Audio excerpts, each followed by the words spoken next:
trust, yeah. No, I don't wanna waste what's left. And on we'll go, through the wastelands, through the highways, till my shadow turns to sun rays. And on we'll go, through the wastelands, through the highways, and on we'll go.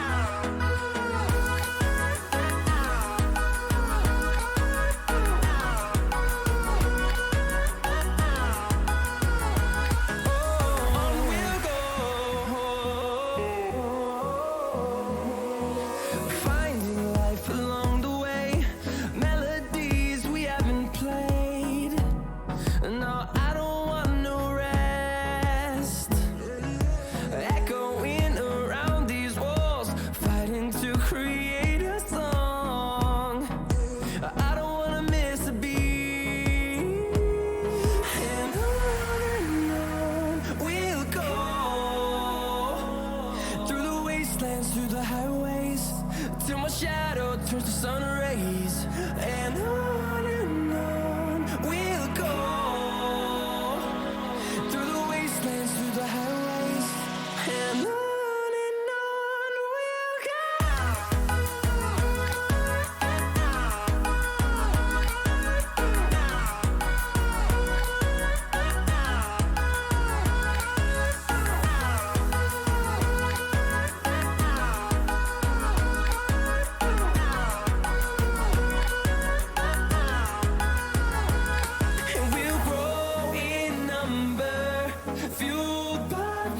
See the horizon, turn us to thousands, and we'll grow in number, fueled by them to see the horizon, turn us to thousands. And on we'll go, through the wastelands, through the highways, till my shadow turns to sun rays. And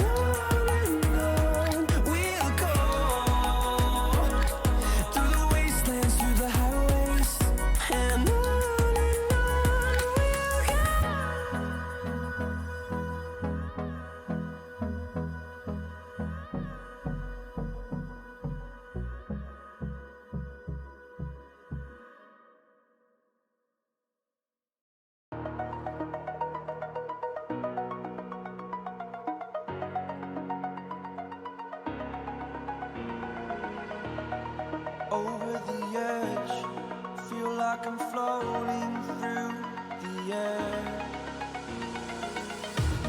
The pain I felt is paid for, all is said and done.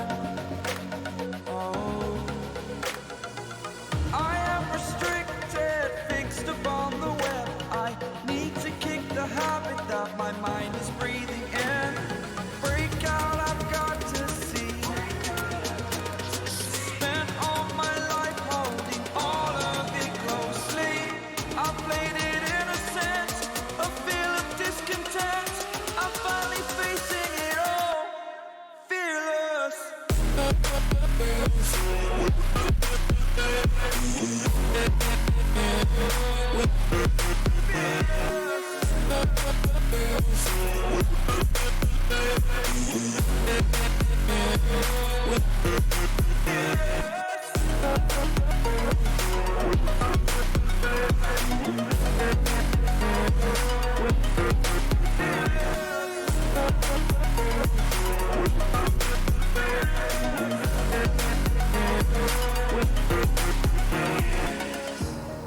Burning the bridge that keeps us.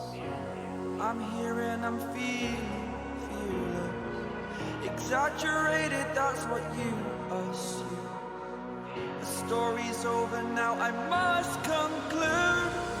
I am conflicted, watching where I step still, hanging in the balance. Not the life I want to live, I want to take it all. Standing tall, fear I weighed the person you are.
everyone, and welcome back to RSC11 and League Play Week 2 we remain in. We've had a stream yesterday, we're back again immediately here on Thursday, and we're going to start it off in the Challenger tier with a match coming up between Serene Yamato and Elves. Not both new franchises, a new franchise from last season and a new franchise from this season going at it here in Challenger. And joining me for the first match here tonight is Murray. Hey, dude, it's good to see you again. We were saying before we came on stream, it's been a while since we've cast together, so I'm looking forward to this one. It's always a good laugh casting with you, Bob-Man10. And always some good Rocket League to match, of course. We make it happen in front of our eyes. Yeah, we're kind of like the dynamic duo. You know, when we cast, basically all the players know they need to step up their game and put in an absolute killer performance. So hopefully these guys have read the script, and we're going to see an absolute doozy of a series to kick off the Thursday night. Yeah, and a little bit of context of the Challenger table, as I'm going to tell them to join at the same time, because we should be going as quickly as possible. But Elves at the moment are top of this Glaciers conference. They beat Pardus earlier in the week to take top spot off of them, and they've still got this game in hand, so they could really establish themselves in top spot here. Yamato have had a little bit of a worse start, but still by no means bad. This is first game this week. Last week they went 5-3, and they currently sit 7th with those two series in hand. So we're off and running here. Elves, the leaders in the table out of these two, but Yamato definitely not to be underestimated with a win and a draw in their opening week. Sure. By the way, I love the fact that we just got straight into this by Manitan. This is what we like, you know. People that are watching this, they don't want to hear us waffle on pre-game. They just want to get in the action here. But so far, oh my word, nearly got first opportunity there from, oh my word, the name how do you say it, dude? I go for. Corentra. I mean, I'm probably going to get slated. I always do in the chat for mispronouncing names, so that's going to be a good one when I completely forget. But I'm just going to call Carl there, just Carl. I've got off to a decent start, and fingers crossed we're in for some good action. Yeah, and I'm going to throw some other context here while we wait for our first goal. We have Pete playing for Yamato, and he is their lowest MMR player. He's played 2 games so far, so it's not his RSC11 debut, but he's definitely getting the games in over Fat Fish Tank, who is their player who's not playing. He's still available, so there's maybe a chance that they sub in, but definitely no chance of a sub on Elves, because Jobin is an FA sub here. He's not on the main roster. And yeah, so it's going to be interesting to see how they adapt. Always interesting to see an FA on the stream, because it can be quite polarizing. Sometimes they have a real pop-up, and sometimes they really struggle to fit in, but very early to tell what's going to happen. But Jobin was on red ping there. Maybe that's something else to look out for him. Oh, I hate to see it with the ping. You don't want that to be a factor, especially if you're subbing in. But, oh, my word, just a little bit all over the place at the moment. And Cole getting a save at the far post there. And so far, no clear-cut chances for either team. And it just seems like both of them are just kind of figuring each other out at the moment, really. Yeah, almost 2 minutes gone and 3 shots across the board. And I agree, none of them seemed like very open chances. The defense was pretty set in all of them. And yeah, definitely still waiting to see one of these players really get something into the net. That should be it. Brilliant demo from Corentra. Opens up so much space for Movi. And Serene Yamato, against the odds, do strike first. Yeah, just awkward touch there by Jobin. And I love a demo play. Every stream I do, I always say, you know, demos just open the space up, and you just saw their perfect opportunity. Take one of you defenders out of play, and then you get a clear shot on target. It sings it back in there, but almost immediate response there. But Corentra, whatever you want to call him, getting a good save there at the far post. I mean, come on, got to shorten that name. Oh my word, Jobin, nearly making up for his earlier slip up. And then he got a good centre into the middle. Unfortunately, Oliver wasn't there for a bit. 2 brilliant plays off of the back of each other for Jobin. Neither of them get Elves their equalizer, though. They're going to have to try a little bit harder. Break down Yamato. That's not a good touch from Carlo. They're just inviting the pressure. Now, Movi's centre doesn't quite bounce off of the ceiling. Powered enough for Corentra to get a strike, and now Elves will take back the possession. Oliver's going to hit it central. Peep looks awkward, but gets a good touch away from Jobin. Now a chance for the counter for Corentra. That was a brilliant touch from Peep in the end, but not quite finished off. Carlo raced back and prevented it from being further damage. Corentra just had to hit the target, hit it with some power and get it past the third man, but didn't quite get it. He's trying to make up for it here, but not able to get the read off the backboard there, and glorious opportunity for the guys to go 2 ahead there, but didn't quite get it on this occasion. And now it's a turn of Elves to try and find some sort of combat. They've still got plenty of time left in this one. Just Job in there trying to bring it out into the corner. Good challenge there by Moavi, but it's going to fall nicely for Oliver. A shot on target, not enough power, and at the moment it seems like Elves are just starting to build a bit of momentum, and maybe with a minute and a half left they can find some sort of comeback. It's a good chance, Jobin, into the middle for Carlo, but can't keep the shot down. It's recycled by Oliver, but his controlled touch is beat away by Correntio. Jobin will go again. Now Carlo has a chance. He's beaten 2 here to keep it alive, but Jobin's 50 does not go well for him. Oliver's going to be forced all the way back. He's going to fish it middle and continues the attack now for Elves. They're still searching for a minute to go, and yeah, they've definitely been building, but it's not as if they've been dominating. It's been a pretty open game, excluding the 1 goal. That's a terrible miss from Oliver, but Correntio unfortunately did not have the ball fall the right way for him. Could only hit the post. We might have a counter now. Pete will hit it back into the red half, waste more time, and get a little bit closer to Yamato securing this game 1. You gotta love the mistakes that you get at this sort of level as well. It's all of a sudden when you think everything's nice and comfortable, one slight slip up, and then it's almost game on. Oh, get a shot on target, and it's in the back of the net with 30 seconds left on the clock, and we finally have an equaliser from Elves. They've been building for a while, and finally, nice read off the side there by Carl. Sends it on target, back of the net, 1-1. Movie thinks he had more time than they did, and just gifts it away. It's quite a strange gift. Normally you see those on the edge of the box and you call it a gift, but that case it was definitely on the halfway line, but it was definitely also just a clear giveaway of possession when there was no one in the net. So a mistake for each of the opening 2 goals. I would say Jobin could have probably dealt with the first chance a little bit better, but we're now going to wait for the winner. We're probably going to end up in OT. We've got 10 seconds for one of these teams to change that. Peep's going to hit it first. It's beaten away by Oliver. Now Move will deny him and probably just set it into the middle of the red half. No one can get there in time, and we have OT in game 1, Murray. My words. I mean, we didn't actually do any predictions here, but I kind of had a feeling that these 2 teams might sort of equal each other out, and they kind of have, and it just goes to show, you know, first game when we got the first OT. Could we potentially see 5 OTs this series? I mean, early doors. I'm just throwing it out there now. 5, yeah, 5 you never know. 5 OTs, 4 OTs. Oh, you know what? It's been a long week. Whatever. We'll see. Basically, we'll see a lot of OTs. Yes, it's 4. Yeah. We can't have 5 in this series. I'll get there in the end. And more as oh, you know what? I should just shut up and just let the Rocket League speak for itself. Nice play there by Moivi. Yeah, it was a good centre from Pete as well. Gets an assist on the board for himself. All 3 of them were involved in the 2 goals. But Movi was the one with the brace. Is the one that grabs Yamato this win, makes up for the giveaway for Elves' equaliser. And yeah, I think with that win, they probably go into equal win percentage, because despite Yamato being so much further down in the table, their win percentage was only 62 compared to Elves' 66 with their extra game played. So I think that might actually put Yamato at technically the better record with the series in hand. So very interesting first match. And yeah, in case anyone was wondering, as Murray said, we can only have 4 OTs. It's a 4-game series. Every game counts for a point on the board, and that's exactly what Yamato have done here in game 1. Yeah, so I'm just super excited for the play-ins and playoffs coming on later on in the season. Yeah. But you know, still plenty. A little way too early. A bit like singing Christmas songs in the summertime. It's yeah, I apologise for that. Anyway, good. The thing is, the first game there, nice. Whether it is a case of sort of streamed nerves, it seemed like both teams sort of just not quite able to sort of you know, build up the momentum and regain that possession and sort of dominate. It was sort of a bit back and forth throughout the game. But, you know, hopefully coming in game 2, we might see these nerves settle down a little bit and start seeing some plays to pop off. Fingers crossed.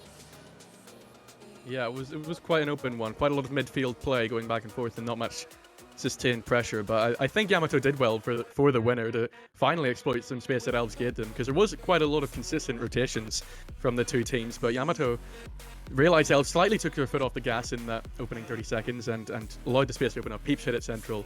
Movi was there to find the winner. We have some lightning works going on. The 2 teams don't seem to want to join. Oh, they were making a sub. I think it's Yamato, if I've got it the right way around. I've brought in Fat Fish Tank. And yeah, interesting they made the sub, but they have indeed caused the server to start in the game, so we're going to have to restart the lobby here, unfortunately, folks, before we start game 2. But there's just more chance for us to talk about how great these two teams are, Murray. Look at the positives. Yeah, that's one way to look at it. I'd look at that as a potential fail of the week there, but whatever floats the boat. No, yeah, two good teams. I mean, it's quite interesting seeing any team sort of early in the season, just how sort of they're working well as a team, and whether they sort of got the chemistry that they might have formed during pre-season. And with Elves, correct me if I'm wrong, they are a new franchise for this season. So yeah, it's good sign early doors, and it's going to be interesting to see how it goes on, basically. But any question for you then, Bomb Man, whilst we wait? Any standout players so far, or anyone catch your eye? I'm going to quickly type in the game lobby here, so I'm making sure I'm joining in time. But anyone catch my eye? I mean, most goals were both decent, and the demo was set up for him as well, and they communicated that well, that the chance was going to open for him. I don't know if I can remember who got the demo on that opening goal, but yeah, and then he took the pass from Peep and just slotted it. So it's some confident finishing in the first game. There weren't that many chances, as you were saying near the start of the game, that were clear cut. It wasn't like there were a lot of misses, so it was good that he was consistently hitting the target when those chances were opening, and kind of sets the tone for Yamato that they're going to have at least one consistent striker that's going to be bagging them goals through today.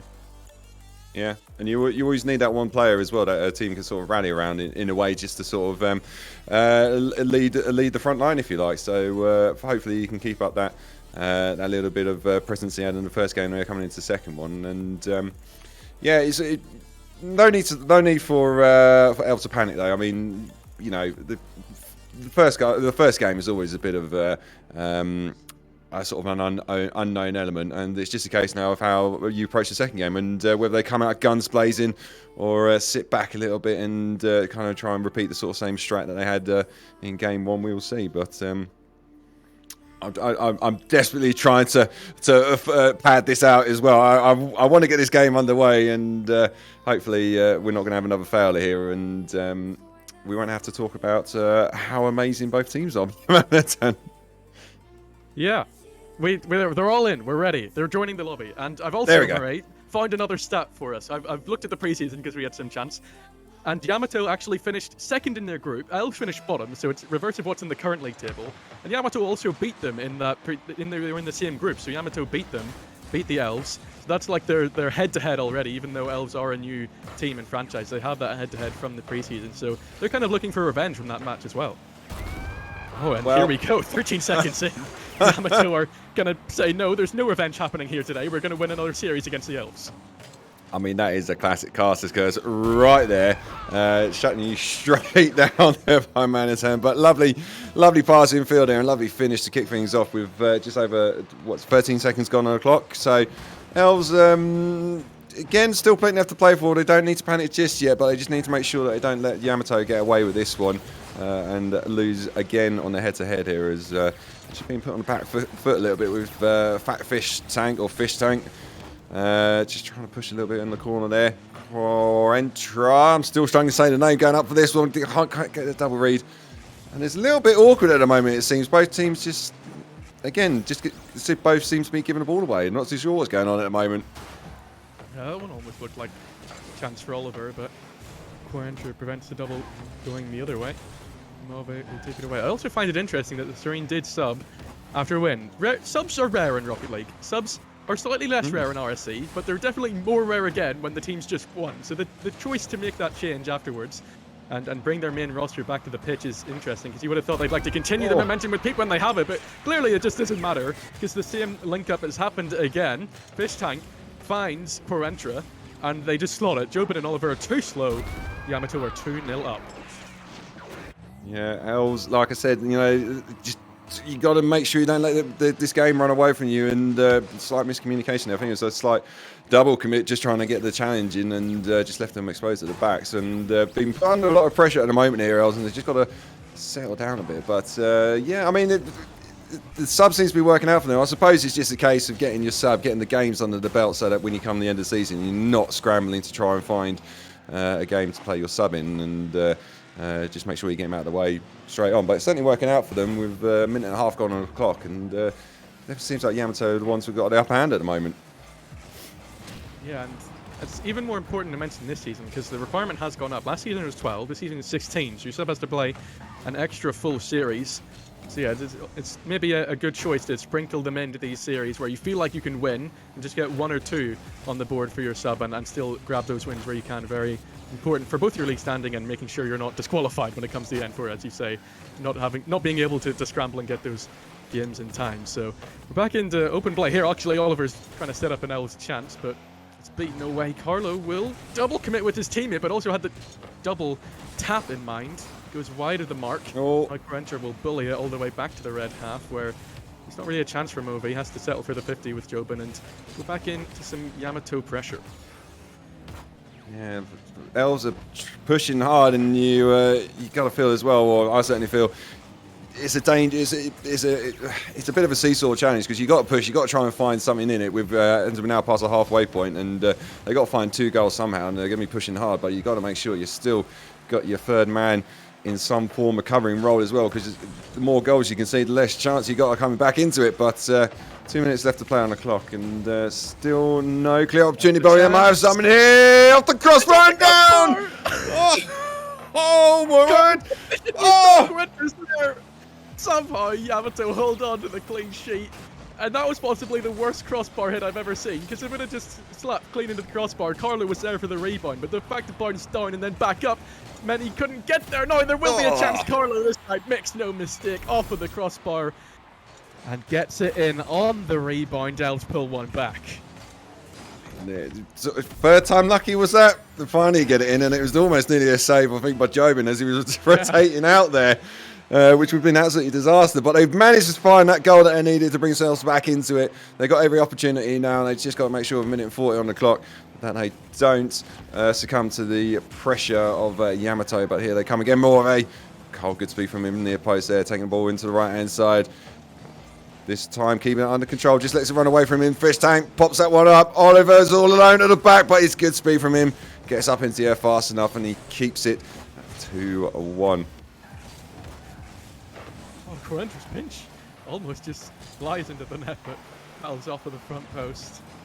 Oliver denies that chance. And Carlo's going to chase this one. Has an Oliver flying in from the left-hand side, but doesn't reach it before the Yamato defender. Fish Tank looking for a dunk, does not get it. Coentra now receiving the ball, has teammates lurking, but can't get over Oliver. And now Movi takes too much time on the ball. Elves looking to strike back. Fish Tank is awkward. Oliver maybe looking for a bump, but there was never going to be a chance for Jobin unless he does that. He gets it back to him. But now Fat Fish Tank has the counter on his mind. Oliver is going to get in the way, buy some time for his teammates to get back. Some half chances opening up there, but still nothing too convincing for the Elves to get their equalizer, and they're back in their own half. They've only got 30 seconds to find their way back into game 2. You just see a little bit of panic in the eyes of Yamato though when the ball was bouncing awkwardly along the net. They might have another one to fish out here. Oliver's up and Cruncher on this line with the clutch save, sends it into the left hand side. Now comes a counter attack, but Carl, good speed from him. 10 seconds left. They've got to keep this ball alive if they've got any hope of making sure they don't let the series run away from them. And Carl popping it forward. Oliver trying to get on the end of that one, but Coentra, good speed from him, and there we have it. Yamato, the clutch save at the end there, my word, kept the series alive for them, got them the win. And yeah, you got to feel Elves, they just left it a little too much, too little, too late for that one. And yeah, majority of that game, it seemed to me Yamato were definitely on top and looking very comfortable. Yeah, it's another one of these one-goal games in Rocket League where it's close, but close in inverted commas, where Yamato still look quite comfortable. They do need that clutch save at the end, but for the most part, they were dealing with every Elves attack with maybe not ease, but comfortableness, and they get the win over the line. They're now up onto 7 wins on the table and tied 4th. And despite starting this series in 7th place, the magic of early season in RSC11 is that if Yamato somehow manage to go on and sweep this series, they'll overtake all of the top 3 teams on 8 wins, including Elves, and go top themselves. So Yamato are very much eyeing that top spot now that they've got the first 2 wins in the series. Yeah, it's don't read much into it though early doors. I mean, I was getting carried away talking about getting into the playoffs and getting a best of 5. So as long as they don't let it go to their heads, if they do come away with a clean sweep, because there's still plenty of a league game left to play. But it's always a good feeling when you leapfrog so many teams like that, and you end up at the top of the table. But Elves, they showed signs towards the end of that game that they're going to bring themselves back into this one. So hopefully they can keep up that momentum. But definitely, you got to feel Yamato probably feeling comfortable now, and might definitely be pushing to get the victory now. Although, what's more confusion in the lobby? They haven't started game 3 yet. Are they looking to make another sub? I mean, lads, come on. You learn from your mistakes on this one. It's just when we were, I was on the edge of my seat. I was getting ready to get stuck into this game, and then they're waiting to say, "Oh my word, come on!" On streams, you gotta just go, guys. If you're ever on an RSC stream in the future after game 1, just go kill, because we're always ready, Mariah, aren't we? Yeah, oh god, yeah, we're ready and waiting to go and itching. I mean, a lot of the time, sort of teams are complaining that we talk for too long in between games, but yeah, no, we're always ready to go. So here we go. We finally got game number 3 underway. Yeah, and Elves very much chasing in this series. All I can hope for is a draw, as it's only a 4-game series, and Yamato, obviously, as we've been saying, have that sweep in their minds, but they might be facing some pressure. They can't quite get this one over the line. Looked like they were going to open the scoring in game 3 here, but Elves somehow keep it away. They haven't gotten out of their own half yet, though. Fish Tank off of the crossbar and gets the follow-up. They can only push it further into the left corner, and now Carlo will clear. Yamato failed to open the scoring as early as they did in game 2. Yeah, and Elves trying to make sure they try and get someone down. Jobin on the line. Good save from him. I was just going to say they were pushing hard on the counter there, and he's got to be careful about overcommitting. Pinch back into their own half into Elves, and now Moivy chasing this one. Can't quite get the end of that one. Good speed from Carl. Takes around 1. Can you get it past Fish Tank? Good challenge though by Fish Tank. And a bit of a midfield battle. Oliver! Shot just wide of the target. And so far, it's a bit up in the air as to which way this one's going to go. Yeah, Elves yet to register their first shot. Definitely building towards it though. Carlo's dunk goes harmlessly to the left, but Jobin keeps it alive. Carlo on the ball side though redirects his own teammates' push and gives the ball back to Yamato. Movi pushing it on the right, his Fish Tank in the middle. Croentra has to jump for that one and get it away. Was going to head into the net otherwise. Jobin will look for the center, but can only find the corner.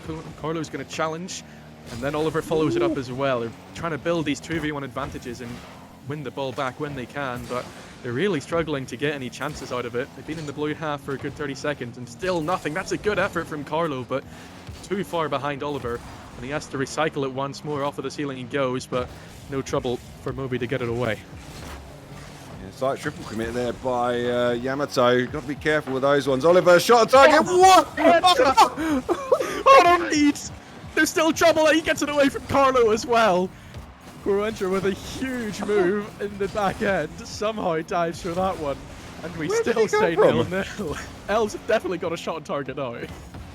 That was insane. It was, basically put that one in the clip in the highlight reel. I want to see that one again for sure. But here comes Carl now pushing, trying to find a passing field. Lovely demo there by Fish Tank. Just takes the pressure off almost immediately there now. Coentro trying to find some sort of counter passing field. But Carl surrounds that one off the backboard. But not able to find his teammate in the middle there.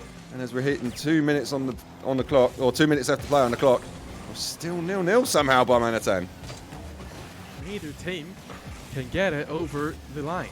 They both have tried and they both have failed. Very, very exciting 0-0 though. Do not be mistaken, this is not a slog fest. At the moment, Yamato are the ones building, being forced back to the halfway line, but no one challenging Fish Tank. He goes into the air. Carlo does get a good bump, but Corentra's found the chance.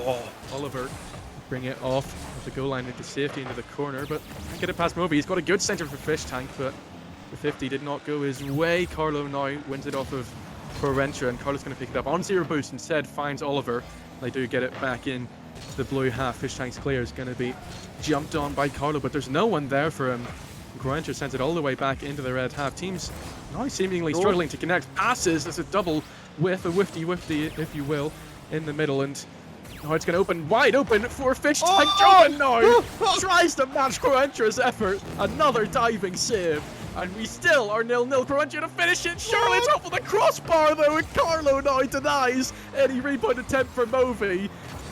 Hooray, we are still 0-0. I have no idea how, but I mean, fair play to these two teams. They're throwing everything at it at the moment, but just not able to get that finishing touch. Jobin trying to get a pick in field, but neither of his teammates decided to go for that one. And again, they got to try and find another shot on target. Moeve, clutch touch there on the line, just takes it away. And now here comes the counter attack, but Fish Tank just let it get away from him again. Moeve though, good 50 from him. Shot, it's going to come on. So no, he's not. You know what? This is going to go 0-0 overtime. I can just see this one coming to the left. Gruencher can't hit the target. My word. Oh man, what is going on? I've never known a 0-0 to be so intense. This feels, if anything, as if it's setting up for the 3-second overtime. We're kind of an absolutely ridiculous kickoff goal here, unless Carlo can somehow make something in this chance. No, Gruencher does grind it, and into OT we go. Is it going to be? I think this is another polarizing situation. We either have a 3-second overtime or we have a 11-minute one. It's almost a 3-second one, but Movi can't quite get round the ball. And I feel like that means we're going to be settling into another series of 17 million chances that neither team can somehow don't score. Right, answers on the postcard in chat. Let us know how long you think this overtime is going to go. My guess is going to be 6 minutes. Les Oliver shot off the crossbar and in. You know what? Cast his curse, I'll take it. But what a shot there. Lovely pass infield there by Carl. Doozy of a dime for Oliver. Sends it on target, crossbar and down. And finally, the ball is in the back of the net, and it's Els that come away with the victory. My word. Fair play to both teams on that one, and fair play to Els for bringing this series back into a potential draw. Yeah, with that one, they do confirm that they'll end this series on the top of the leaderboard, and Yamato can no longer overtake them. But wow, what fashion they did it in. 0-0 all the way up until 25 seconds of overtime. I was completely wrong on the polarizing nature. It was a pretty average overtime in the end, but it definitely wasn't an average shot to win it all. And by far, I would still say by far the best chance. There were very good chances in regulation. Don't get me wrong, but that was so well worked from Carlo and Oliver to find that space in the middle. When all three Yamato defenders were back, they found the gaps in the lines, and yeah, hit it with all of the power that he needed to get Elves back into the series. Yeah, lovely shot to finish it off, and it's kind of. It just goes to show you that all you need is just that one opportunity just to bring yourselves back into it or to get the victory. And fair play to Els. I was just stunned by the fact that there wasn't that many shots looking at the stats there at the end. I thought there was a heck of a lot more, but no, there wasn't. There was only about sort of six or seven shots between both teams there. So interesting, but never mind. Here we go. Game number 4. This is definitely the final game of the series. I can guarantee you that it is not, as I say, game 5. So this is it, pretty much for both teams. And I don't know if you're playing by Manhattan, do you go all guns blazing in this one if you're Elves, or do you just sort of try and suss things out? How would you approach this game? Well, I mean, things didn't go too badly with playing it. I mean, I don't know if conscious is even the right word considering how ridiculous the last game was, but they definitely weren't overcommitting all that much. And this time, they don't even need to really think about it. They're just gifted the chance by Yamato. They're all stranded on the goal line. Carlos bounced off of the backboard, just completely wrong wheels Movi. And Oliver sneaks in at the back post to get them a much easier lead than it did last time. To be honest, that goal I don't think should have gone in. You have 3 Yamato players sitting in net. One of them surely should have got a touch on that one, but nevertheless, it's Els. Fortunately, took the advantage of that one. They could have the same goal here. Are you kidding me? Are you kidding me? This is the most outrageous pitch I've ever seen in RSC. Never mind its challenger, Oliver and Jobin, with perhaps goal of the season already. Calculated? No, I don't think so. They'll say it was, but what's a second goal? Oh my word, it's definitely Elves are taking the momentum they built up in that last game there and taking the victory. and looking to pop off and make sure they get this draw here. They're giving themselves the best opportunity. 2-goal advantage. You might have 3 goals here. Oh my word! Slight double commit. Probably going for another pinch play, knowing them, but didn't quite work out for them this time. And Yamato on the back foot. And the first time I think we've seen in this series, them trying to find a goal back. But as soon as I say that, of course, Fish Tank steps up and gets them the goal back in the game. Full pitch dribble. Quentra tries to take it off, and Fish Tank stays on the ball and slams it home for the 1-2 score, having the deficit. And there's not even a minute played of Game 4 yet. This is definitely outdoing Game 3, and that's quite saying something. So I was just distracted there by Twitch chat. Something's going on in the chat. I'm too distracted by what's going on the field at the moment. But mine's all over the place. But might have third goal there. Covering. It's been a long week. Out of the way there, and I just did not expect him to still get to the ball. Sorry. Right. Okay. As we were. Right. Here we go. And here we go. Yamato trying to find a second goal here, but Jamie just saves him alive from being pops into the corner. But Morebe keeping the ball alive for Yamato. Into path of Quentra, takes around one, dangerously across the net, and my word, Carl somehow gets that and plays it into the corner. It's like you were saying last time that there weren't many shots, but that whole affair only took one shot, but it's just such a scramble. There's been so many of these moments in this series where it looks like it's going to go in the whole way it flashes across the net, and somehow it just doesn't. The defense team just keeps it out, and it keeps the shot count low, but it makes the drama all the more ridiculous as we keep going in this series. And yeah, Yamato just failed to make the most of a great opportunity once again. Yeah, Big O might have an opportunity. Oh no, they've left themselves in front of Alva, but she's going to get touch on that, which she has.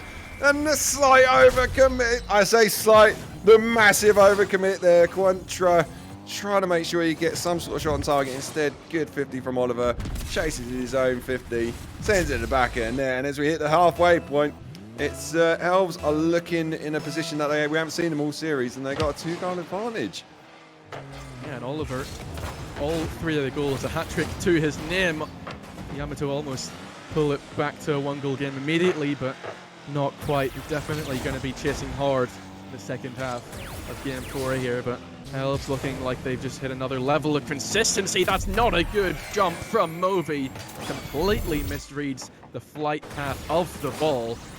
And that, more than perhaps any goal in the series so far, is very much a giveaway. Unforced error from Yamato, and he's going to have a real tough time trying to pull this one back now. Will indeed. Elves are looking very, very good at the moment. And yes, Serena, I do apologise if I'm slurring my words. It's been a long week and I'm getting very excited by this game. Oh, I went off the crossbar! And yeah, I'll put the drink down as well and try and pronunciate my words a little bit clearer. I do apologise for that. But here comes Morave now trying to find some sort of a comeback. Jobin, good third man from him, sends it into the left-hand side now, pops it over. Fish Tank can't quite get the second touch on that one. Here comes Carl now in the corner. A bit of stuck there at the moment. Quentra, nice pass infield in path from Morave. It's just not working out for them. Oh my word, Fish Tank's on the end of this one, off the post. And they're trying the Yamato, but they just can't find that finishing touch. I promise you I will say my words eventually. Yeah, and they almost got counted on. They're really, really throwing hard, and throwing themselves forward hard. It's definitely leaving gaps open. The longer they take to pull one back, the more chances are going to be like this. This time it's Fish Tank who's racing back and dashes it away from the goal line. He's going to try and turn it into an attack of his own, but it gets denied and now forced back into the blue half. Carlo with a good dunk. Jobin's going to have a chance here. Somewhat in front of the ball though, and can only hit it wide, and it gets cleared anyway. Moving now, he's going to take it away from Oliver. Fish Tank's looking to try and take it away from Carlo on this touch, and he does so. He has a double chance here. Oliver's going to be there. Quentra, I think, takes it away from his own teammate in the end. I'm not quite sure what would have happened there if Quentra didn't get involved, but it looked like it should have been a goal. Now Quentra's going to win a 50. It was just about off target, and now there's just a massive opening net here. All 3, I think, were chasing the play. Yeah, that's a triple Yamato commit, and it's a very deserved one because there's absolutely no one from Elves on the ball. I'll tell you what it was. Jobin rotating back as the last man, saw the shiny boost in the corner and thought, nah, we got a 3-goal advantage. I'll take the boost over the ball. bad mistake. But oh my word, it could have almost a third goal here.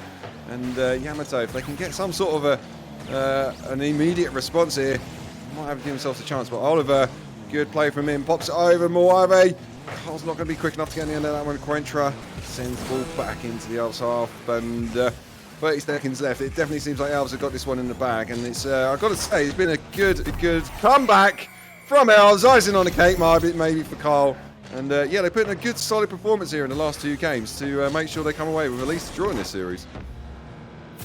Yeah, they haven't exactly stamped themselves at the top of the table, but a draw definitely affirms that they're going to be fighting for these places, at least in the next couple of weeks. While we're still early, it's hard to call anything having much longevity to it with how much it can change and be volatile, but yeah, they're definitely looking strong in these opening few weeks, and there's only pretty much oracles that can challenge them at the top now at week 2, so I think they've guaranteed second, at the very least, with these game wins in games 3 and 4, so they've done very well to battle it back and keep themselves high up in the table. Here it goes onto the ground, and amazing series all around, some highlight plays and some absolutely ridiculous plays as well, but it ends up being 2 games apiece in this draw between Serene Yamato and Elves.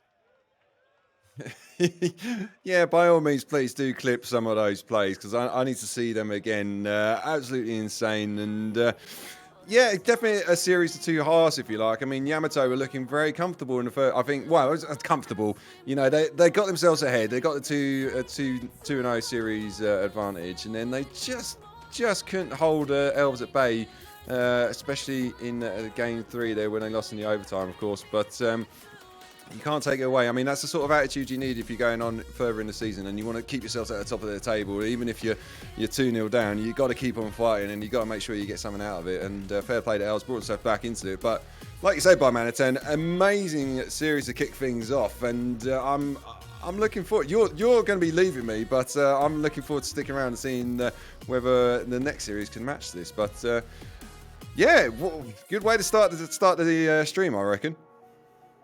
Yeah, it was a much more. It almost looked like we were going to have some difficulties going in, and there were players not joining, but it all fit together in the end. A very, very exciting RSC series to start us off here in the second stream of week 2. But I think that will draw us to a close here in the first series. There's still 2 more coming up, and next, in about 15 minutes' time, it will be up to the elite tier we go, with Resonant taking on Huldra. It's going to be Murray staying on. You'll have to wait around and see who he's co-casting with as we go to a quick break. Join us back in just a few for more RSC11 action. I hate all this overthinking. The more I swim, the more I'm sinking. Take me to a world of silver. No more heartbreaks, tears, painkillers. Take me somewhere unfamiliar. Bring me back to where we started.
can almost feel you walking in the distance, but I know that it's not reality.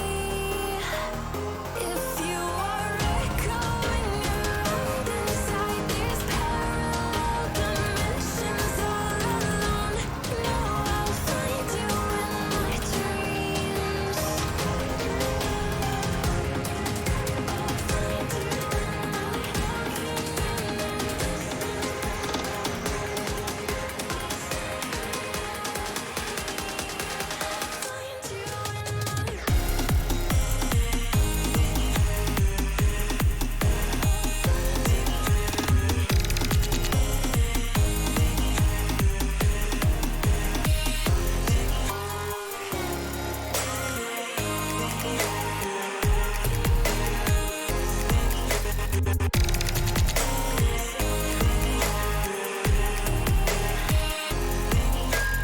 I can almost feel you walking in the distance, but I know that it's not reality.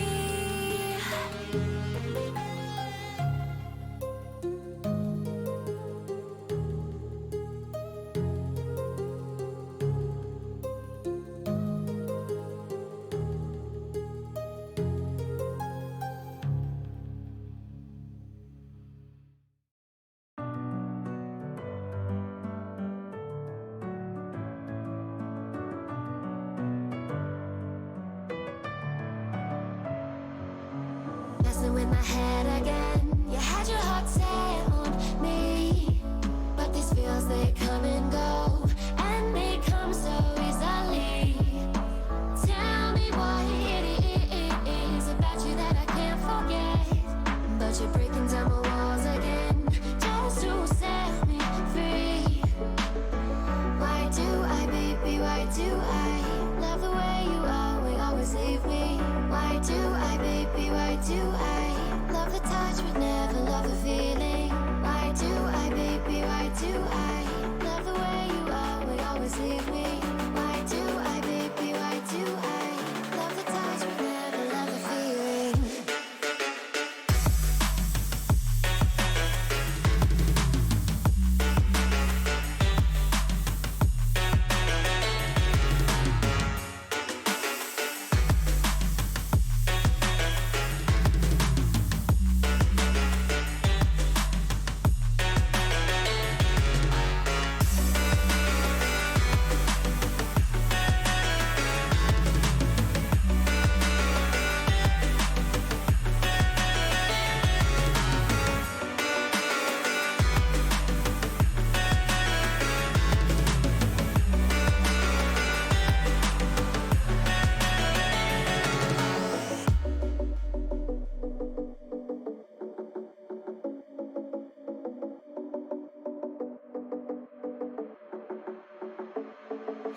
Staying up when I go out, you gotta know I'm all yours.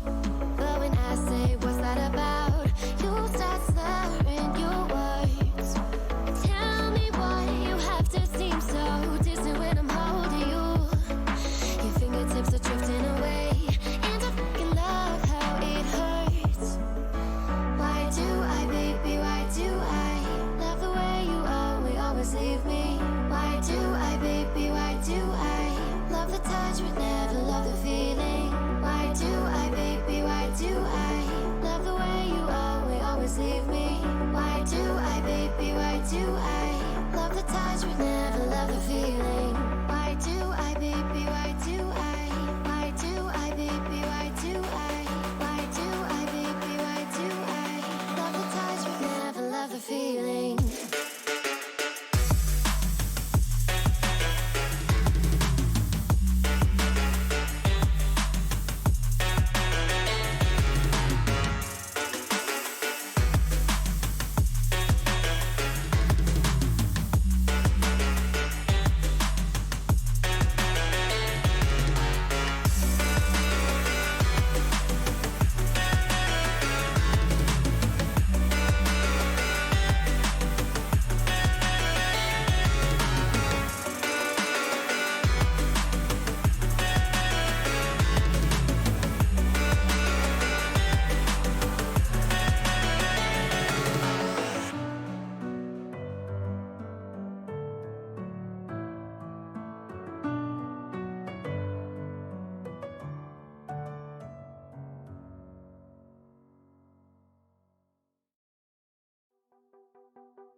welcome everybody back to the RSC stream. Thanks for joining us. If this is the first game first series you're joining us for, because you've just missed out on an absolute doozy of a series ending in a 2-all draw, which I must say I'm a bit of a specialist in. So hopefully going forward into this next series, we're going to have somebody actually come away with a victory, but you never know. All things experience-wise, it could even be a draw again. I don't know. Anyway, enough ramble from me. Bomanitan has departed me, and I've been joined by an equal legend in the form of Vector. How's it going, buddy? It's going quite well. I'm glad to be back with you again, Morrisky. It wasn't long since our last time in the booth together. It's always a pleasure. As I hope tonight's match will be in the elite tier. Speaking of draws, you say you're a connoisseur of them yourself. I've seen quite a few in the Glazes Conference in elite this season, and both teams on tonight have also got one of their own. Huldra have actually got two, and Resonant be the opposite side. Chrome Research, that franchise, and the Valkyrie Knights, of course. I believe both maiden voyages for these franchises, both the first season, if I'm not mistaken, and it started out swimmingly. Both at top of the table, Resonant in first, Huldra in second, but only by a couple games.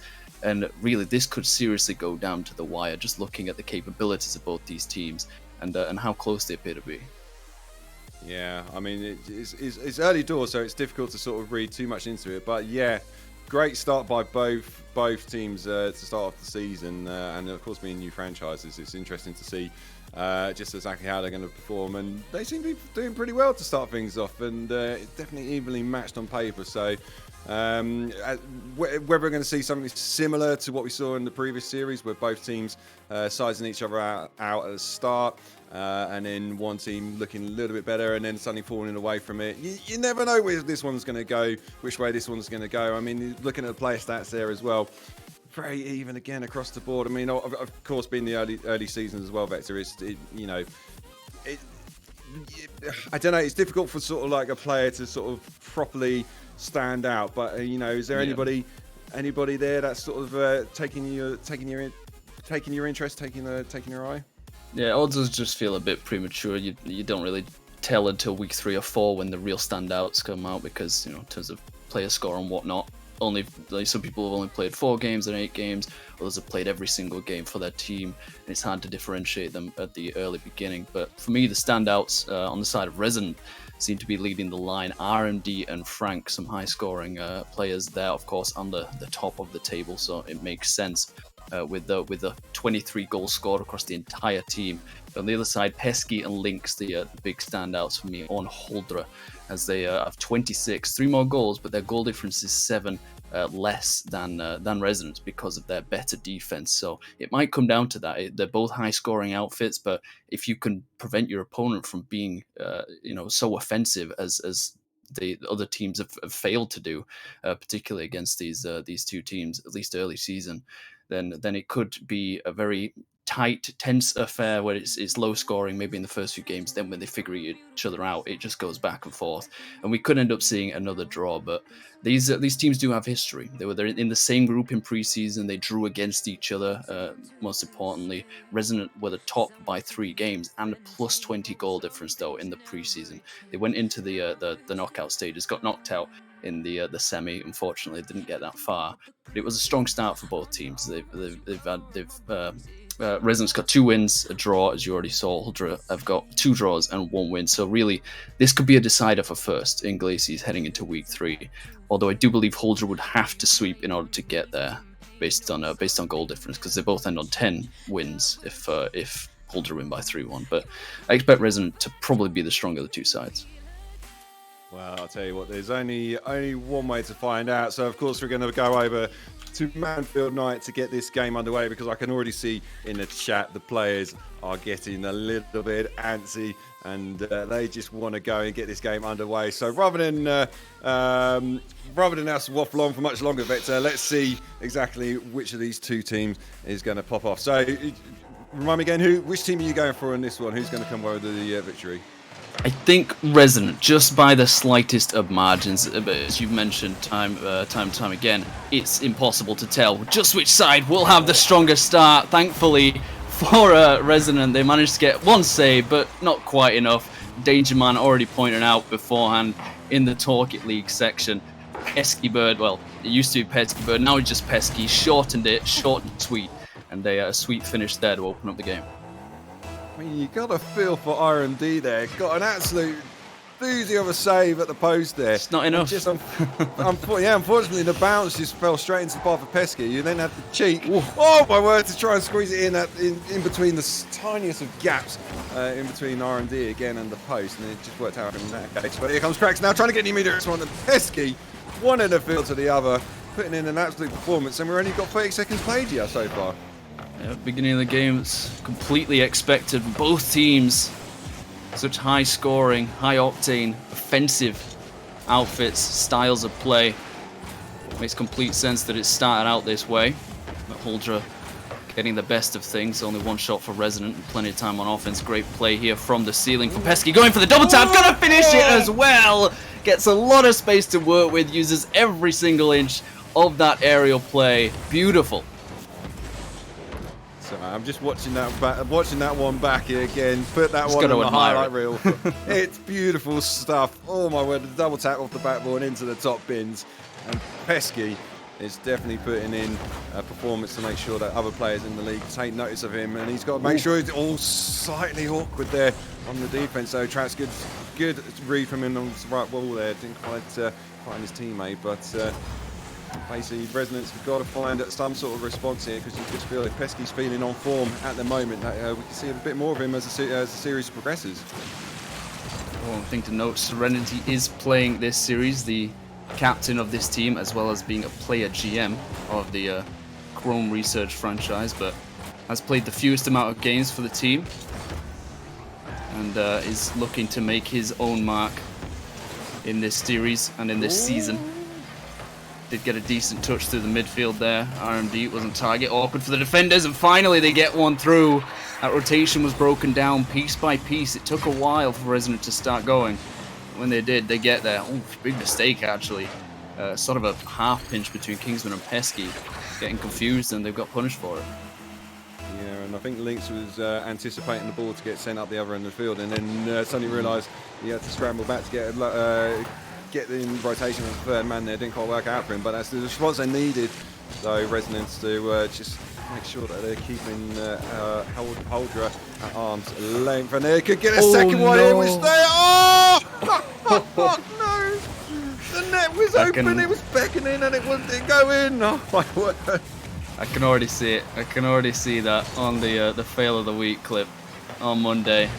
That was just too easy of a shot to finish for Trax. Hopefully he'll move past it as quickly as possible. Get back into the rhythm.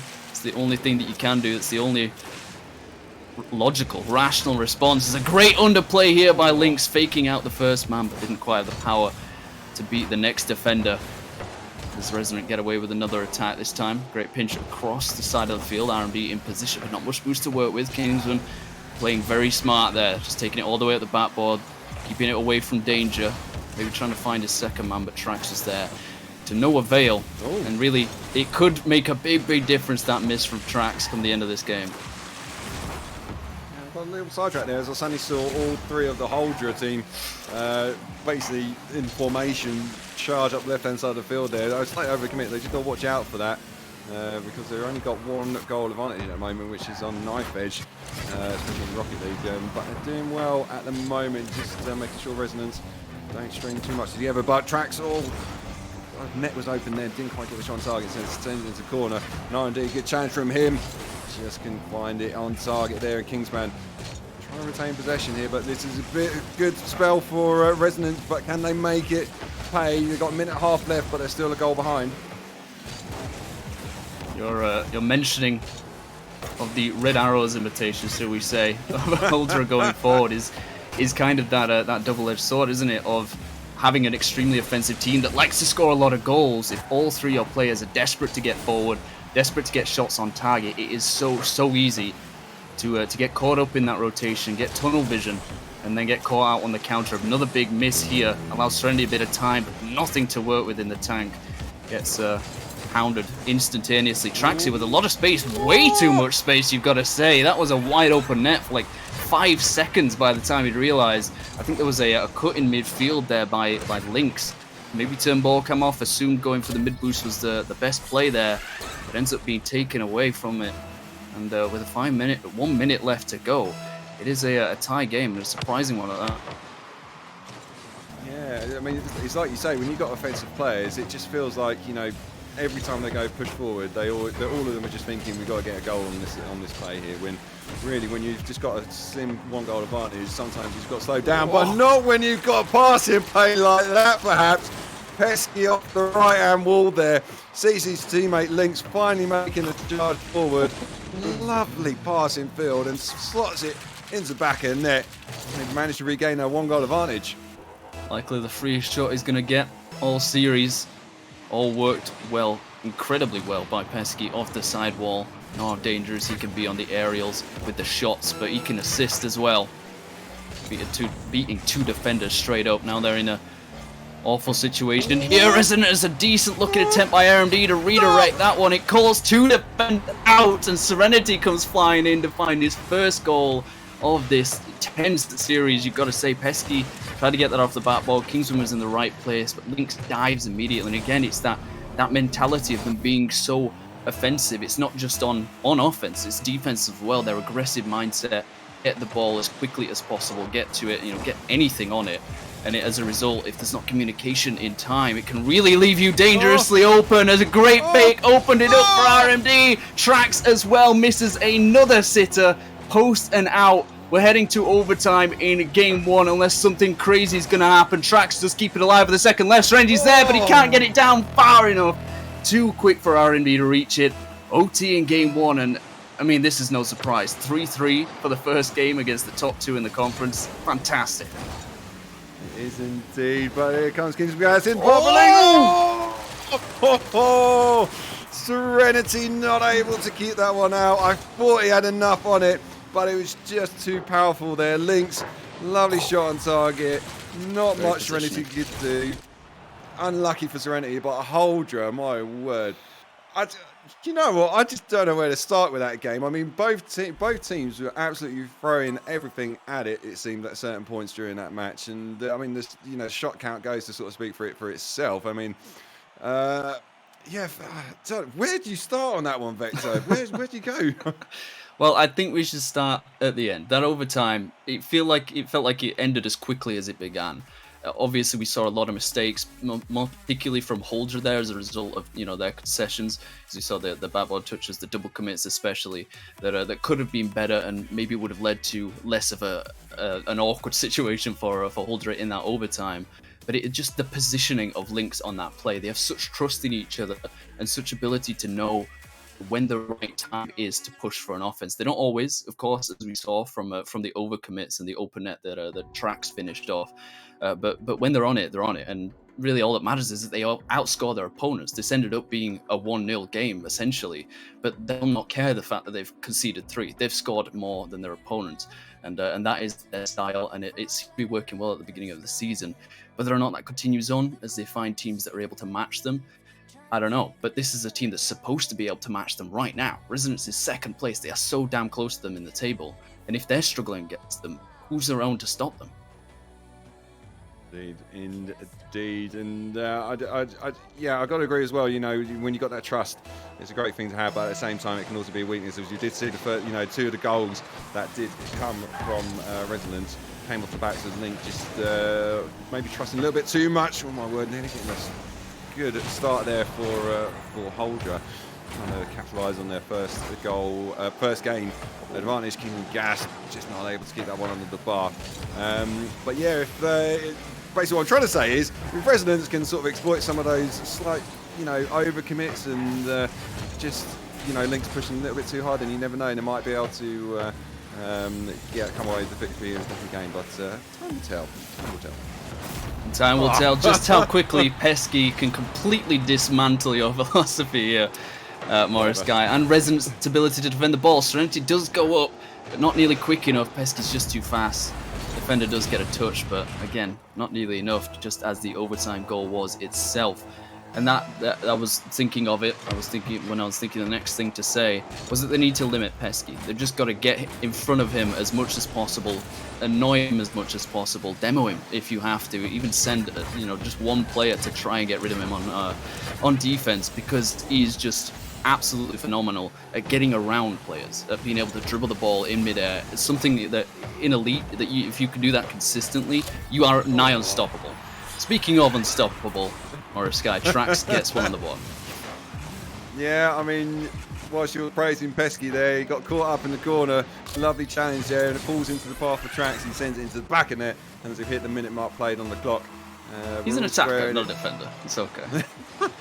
Yeah, we'll let him off. We did see him do an epic save in the first game there, so we know he can defend when he wants to. Just decided not to do it on that occasion. But he's got to make sure he presses that one off, and Trax again trying to make sure that his Resonance this time come away with the advantage. But so far, oh my word, Pesky, there you go. No trouble. He can defend. He caught the ball in the line. Lovely throw from him in. And we're still all square. Serenity. Oh, the speed to read this off the ceiling. As great as that catch was, he doesn't carry this ball very well, and Serenity himself was actually in the disruption. RMD, great dive, exactly what I wanted to see from Resonant. Get in front of Pesky, do not give him space. Boost or not, he is able to pull off something. Get a dribble out there, get a touch to a teammate. RMD recognized that, and Serenity saw just how quickly he was able to pounce on the ball, beat out the defense, and get the lead, which is so important for Resonant. They're first in the series. Now it's just a matter of holding on to it. Try and capitalise here. Trax now. Left hand side, Kingman's gas. Good speed from him. Trax just backs off a little bit too far. Now the slight double commit there. All three of the Holder boys up on offense at the moment, and suddenly realised and just decided to retreat a little bit there. Now Serenity trying to push left hand side. Gets challenged again by Kingsman Gas. Just putting in a solid effort with the challenges here. Passing field a little bit too much on it, and RMD easy enough to clear it away. Nice touch there into path of Trax, who pops it upfield. Chasing this one down now, right hand corner. Can he find a pass infield? But Lynx, good free from him. And it's Resonance still only got a slim advantage though. Rare whiff from Pesky there on the counter opportunity. An outlet pass came through, and they didn't manage to capitalise on it, which means it's led to some more possession for Resident. Great place for Serenity to get this ball. Maybe a wasted reset, but RMD's there. Trax will be there to follow it as well. 2-goal lead, just as you like. Brace for Trax 2, who's making up for the errors of game 1. Easily could have been 5-4 or 5-3 even without the overtime, had Trax managed to find the target more often than not. This time he's done it, changed that up, and Holder is struggling on defense, as we talked about many times. They're an attacking team. They like to be in the opposite half of the field, in the blue side of the field in this case. And when they're on defense, they seem to struggle. As I'm talking about it, Pesky dies, but he gets his brace as well. Great play by Kingsman as well. It was indeed. Pesky. What just happened? That was a magic trick. I thought that was some sort of awkward own goal there. My word. I wouldn't call that a slight fail. I'm not too sure how much Resonance knew about that one, but it's ended up in the back of the net, and they've given Holder every chance now to come back into this one, and Kingsman Gas putting in a good performance here in the second game here, just being a good, solid player. And they haven't managed to get one through. Kingsman's struggling.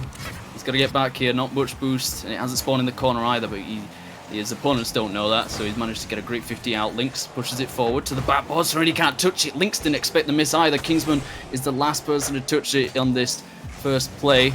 As R&B gets a decent touchdown, he gets dived on by Pesky. Thankfully, it bounces fortunately for Resident, and they hold on to that fragile lead. Trax a decent touch here. Pesky to 50 him. R&B catches, great flick. Kingsman gets beaten. It's straight past him. 2-goal lead restored. And those are the kinds of mistakes you desperately cannot be making in this situation. I mean, you've got to say, lovely catch by RMD. Whether Kingsman Gas could have maybe done a little bit better there, just pushed a little bit too hard as well, don't know. But you can't take it away from RMD. Lovely catch, lovely flick, and ends up in the back of the net, and they're giving themselves a bit of a clearer sign of the victory with a 2-goal advantage now. But Holdra, they're still threatening, and with just over a minute left to play, there's still plenty of time to find 2 goals, especially with an attacking team like Holdra. But they're going to have to find something quickly Resonance might just try and lock this one down here. But Pesky trying to think. Lovely passing field. Oh my word. Didn't quite manage to squeeze that one in. We've got a minute left and 2 goals still to find for Huldra. They need to find more shots. 5 to 9, respectively, from Huldra to Resonant. Plenty time on the front half of the field for Resonant. And now they just, all they got to do is kill time. As RMD gets plenty of space to work with this one. Gets bumped at the first place, but he misses this. Maybe faked out Pesky, but Trax wasn't ready to follow up. And another great aerial out of defense to pitch it forward, but there's no one there to receive it, as they so often are. As Serenity gets time on the ball, not the reset, but fakes as well. Kind of an intentional fake at that point, but it's just more time killed on the clock. Great outlet pass over to Lynx, but he doesn't have the shooting necessary to get it on target. An open net for Trax should be finished here to find his hat-trick. Doesn't even need boost, he's just in the right place at the right time. And it's a game over for Huldra. Unforbidden Temple. There's no way they get it back in 14 seconds. But yeah, just a great comeback by Resonant. They knew they were capable of beating Huldra at their own, essentially. They locked down their defense. They made sure there weren't nearly as many shots going on target. And they've just limited Pesky. It's simple as that. They have indeed. And you saw there on that last goal. Oh, no, I have a consolation goal there for Kingsman Gas. Good play from them. Probably still too much to do to find 2 goals in 7 seconds, but this is Rocket League, strange things have happened, but lovely play there. What I was going to say is, again, you got to give him credit, because Kingsman Gas could have potentially, that last goal for them, could have got back and maybe got some sort of a challenge in. But R&D coming in with a demo, and you know, I always say it, demos are just so OP, and just allowed them to get a goal in the end. But yeah, well played that for Resident. They fell early to a pesky player in front of their net who got the early goal, but stuck with it, and they come out the victors here. So currently series all tied up. And even though I mentioned that I thought, you know, Resonant were limiting Pesky, he still got the most score in the match. He's still got 2 goals, 4 saves. He's doing everything. He's multifaceted, and it still was not enough to beat Resonant. He needs more support in the midfield especially, but there were a couple of times, of course, on defense. Kingsman Gas probably should have stopped that one as the third man. He was under very little pressure.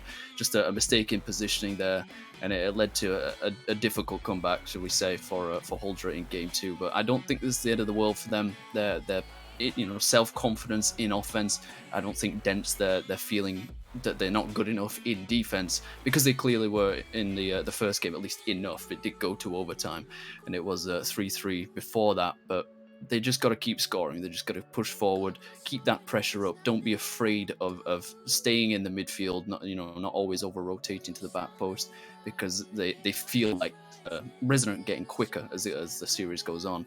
But we'll just have to see how they respond to this, because as we keep saying, they're an offense-based team, as are Resonant, as we clearly saw with 5 goals there. So defense rarely matters in this. Just stay on the front foot, keep your opponent under pressure, and stab them a boost. Good things will happen. Yeah, and more importantly, score more goals than them, and score more goals than your opponent, and then you get the victory. It's easy as that, really. I mean, I don't know why. Simple game. I don't know why people complain about this being a difficult game to play. You just score more goals. Simple as that. Trax trying to find the first goal of the game here. Couldn't quite get it, and good defensive play there by Huldra. And I got to admit, I hate to say it, but I really hope one of these teams, I'm not going to say which one because I don't want to show any bias, but one of these teams needs to win this game, because I swear I am not trying to make sure that every series of cast is a draw. I really am not. So hopefully one of these teams will just score tons more goals than they have to. One of these teams has to win both games in order to avoid a draw, currently at 1-1. As it may be likely that a draw happens. I thought, Resonant had that slight edge. They were already above Huldra in the table. It was only by a small margin, of course, but an incredible save here from Kingsman Gas to keep it even. I still think that it is possible that it goes to a draw, just because of the nature of the players, the table. They drew in preseason as well. So many things point towards these guys at loggerheads, and just being unable to stop each other from getting a win. And it feels like it's going to go that way. But Trax has really stepped up in these last 2 games. 4 shots already in the first minute. So Huldra are going to struggle, I feel like. Here's Trax again, shot on target. Kingsman Gas on the line, good save from him. 4 saves already. Jeez. It's insane for an early start in the game. We're not even at the halfway point, but certainly Resonance are looking to make sure that I don't get my second draw of the night. R&D steps up. Lovely shot. What a save! Pesky, how did he keep that one out?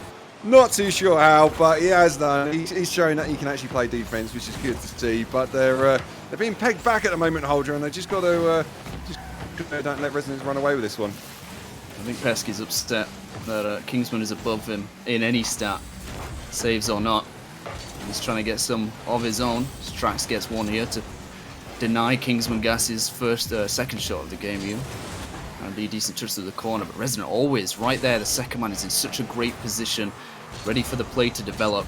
Here again, they just take that little bit of time, looking for each other a little haphazardly there, as it was pretty much obvious that that was going to be intercepted by Lynx as he gets demoed out on the line. Thankfully, it was rolling away from the net and not into it. Resident once again get away with Holdra's miscontrol, shall we say, going forward. They have plenty of it in game 1, as we saw clearly from Pesky, but he's really stepped off of that mechanical aerial play, whether or not that's down to Resonance playstyle switching up and making it awkward for him to work with the play, but he's really struggling at this point. A little bit, and it seems like Trax is the one that's sort of taking his place at the moment in terms of MVP candidate. And here comes RMD though, equally putting in a solid effort in this series so far. Shot by Serenity, can't quite keep it down. Kingsman Gas off the backboard, misreads it. Trax pass infield, but Pesky's going to get on the end of that one and send it away. And Hyldra just can't seem to get out of their own half at the moment. And you got fair play to Resonance. They're just trying to pepper everything back now. Can they make some sort of a comeback here? Kingsman Gas, so close, but not quite. Yeah, some lovely setups going forward from Holder. They just cannot find that missing piece, that final touch that goes through. And they cannot get any sort of touch on defense here. R&D comes flying in for his first goal of the game. Lynx and Pesky both expecting, I think that was Trax, to get some sort of touch on the ball, bouncing all over each other. It's once again led to a 2-goal lead for Resident much later than it did in the second game. And it's allowed them just ever more control. They don't have to risk anything. As you can see here, Serenity just looking on the midfield line. He knows he can wait and he misses this aerial, but if he didn't, that's just another shot on target for Resident. And the Hunter really need to start controlling the edge of the box. Oh, there we go. That's the response they wanted. They got a bit of control finally, as you wanted. And Lynx, lovely pass infield there, and good speed from Kingsman Gas to get on the end of that one. Nothing Serenity can do to keep that one out, and they give themselves a slight glimmer of hope to bring this one back in. Still got 1 goal to find, and if they can get some sort of a kick-off goal here, Lynx shot on target, Serenity off the post! What a save, keeping his team with the 1 goal advantage. So important for Serenity. That long body of the Dalmatus probably made the difference there. Hitting that into the post in desperation. With a minute left to go, RMD's left in an awkward place, trying to deal with it, but Lynx just sort of throws the ball away, hitting it to the backboard. He's got plenty of time to air dribble that all the way over Kingsman. Pesky forced to just send it downfield. It's going to be the first of this ball over. Trax will get in the way of it. It's such a switch up from the first game. Resident realizing they need to limit the amount of free open shots that not just Pesky has, but any of the Holder offense. That's what was hurting them. Great bump here. I mean, was it in the wrong direction? I'm not sure, but Surrender's in the right place anyway to deal with a quick counter, and they just every single time get an air dribble of a 1 or 2, and Hilder have no answer. They've got to be careful they don't concede another goal here, and they've got just over 10 seconds left now to try and get this ball alive. Try and Lynx, trying to get the challenge in the air, couldn't quite get on the end of it. Kingsman Gas into the corner, Pesky trying to get on the end of that one. R&D though, good challenge from him. And they got to keep this one alive. Can they do it? Kingsman Gas off the ceiling. Lynx on the end of that one. Serenity keeping the ball alive though for R&D. Is this ball going to drop? Pesky's got a lot to do with it. Punts outfield. Trax. Oh my word. At some point this ball will drop. Not quite at the moment. Serenity. Oh, he's keeping the ball alive. There we go. Into the corner. And I can finally take a deep breath and actually regain some of that oxygen I just lost there at the end. Yeah. Well played again by Resonance. They, there wasn't quite the clear picture they had in that previous game, but they certainly, I mean, Trax there, 6 shots Probably would have been wanting a few more in the back of the net, but nevertheless, definitely putting in a lot of pressure on Holdra. And maybe that's a sign. I don't know. The fact that Holdra only lost by 1 goal in that one, you know, they've got every chance in the next game if they can just find some sort of early goal again, like they have done in previous games. And you never know. But yeah, I mean, do you reckon Resonance can go ahead and get the victory, or are we going to see another 2-2 draw tonight? It's what I said at the start of the series, and I feel like I have to stick with that. Not quite prediction, but just belief of their playstyle and what they were capable of doing. The first game, as I said, it was such a tight affair. It went to OT, and it was a kind of an unfortunate kickoff that led to Resident losing that one. And I think if it hadn't have gone that way, Huldra would have been in a much worse position. But this last game had shades of that first. It was just so much more low scoring. Clearly, the defenses have woken up. Resonance, Holders more so even, because of just so many saves. Kingsman had 5 of those. I don't know how many of those were from Serenity shots, but I imagine quite a few, at least the lion's share of it. And because of that, it's a struggle for Holdra. They're not used to this. They don't like being on the back foot. They don't like having to defend. And it's why Resident was so easily beating them from their own half, because Holdra just pushed forward, maybe by 1 or 2 players over the midfield line. And it's just so easy to get touches over, get air dribbles over. R&B is especially so good at that, but Serenity was doing it as well. And they're you know, Pesky's having a taste of his own medicine with these air dribbles. He managed to get one out here, but he's got no response to the second man in the midfield. They're really struggling to just get forward and control the play, and it's what Resonant are doing in spades. Indeed, but Holdra looking like good signs at the moment, trying to mount something, but as soon as I say that, of course, then Resonance comes straight back on them. Good challenge there. Gets demoed for his dues there by Kingsman Gas on tracks. And another demo on the line to R&D, trying to open up the play a little bit, trying to be a bit more aggressive maybe and just find that opening. But unfortunately for this case, it didn't quite amount to it, and R&D had to make sure he got something under that one. Otherwise, that would have been straight in the back of the net. Putting on a bit of pressure now, Holdra. Can they find a finishing touch? Kingsman Gas, slightly awkward. R&D's awkward miss. My word, bit of a back and forth in the midfield there. Wasn't quite sure which way it's going to go, but we're still at 0-0 with over a minute played. Seeing it a bit more now from Huldra, what I wanted to see, sitting back, being a bit more passive, allowing Resident to push onto them, because as I kept saying, Huldra were just getting beaten in the midfield because Resident could take it over the top. If they just wait a little bit back, let them play out their aerial, there's no threat there. They're not going to get a shot on target if they're solo aerialing, so just wait it out for that final touch and you can get a big clear or a dribble or something like that. It gives them that space. It's a great 50 by Kingsman. Push it through, Pesky. Couldn't quite get there, but Lynx does. It's a great pass as well. I think Kingsman's got enough boost. Lynx just flips forward unnecessarily there. Wasn't ready for the whiff. Pesky's forced to use all his boost to get up to the top. Gets bumped out as well. Doesn't have the momentum. Lynx off the side wall. Doesn't have enough boost to play that game. And they just seem to be not working with their boost well enough to make the next play. As Pesky did here, it was brilliant, but Kingsman just wasn't in the right position at the right time. And it's just such a tactical back four now as Resonant slowly but surely crumbling under this pressure. As Kingsman and Pesky can't link up, they lose a big opportunity. Oh, indeed. And Holdra, just watching their rotations at the moment, they're going very wide on the rotations, which you know, it's sort of working out on occasion, but you just tighten it up a little bit, and you might get a bit more of a chance when it comes to the second man pushing in hard, trying to get the sort of the finishing touch off the pass maybe. But so far they're still 0-0 in this game as Kingsman Gas now left hand side trying to get it past Serenity, but good challenge from him. And now it's a turn of Tracks to take over, punts it forward, but into the path of Lynx and just giving the ball away slightly there. No Serenity. way. Oh, cheeky. Didn't quite work out for him. And 2 minutes left on the clock, still 0-0. Everybody saw that developing and maybe wanted it to happen. Didn't quite get the touch he was looking for, and another chance spurned. But this is exactly the situation that Holdra want. They've got more shots, they've got more time and pressure, and they're keeping Resonant pinned back, and they're forcing them to make these long touches again. Trax just throwing the ball away because he's got no boost. That's his only option. Just send it as far downfield as possible. Give his teammates time to realign themselves in defense. Get back in midfield as well.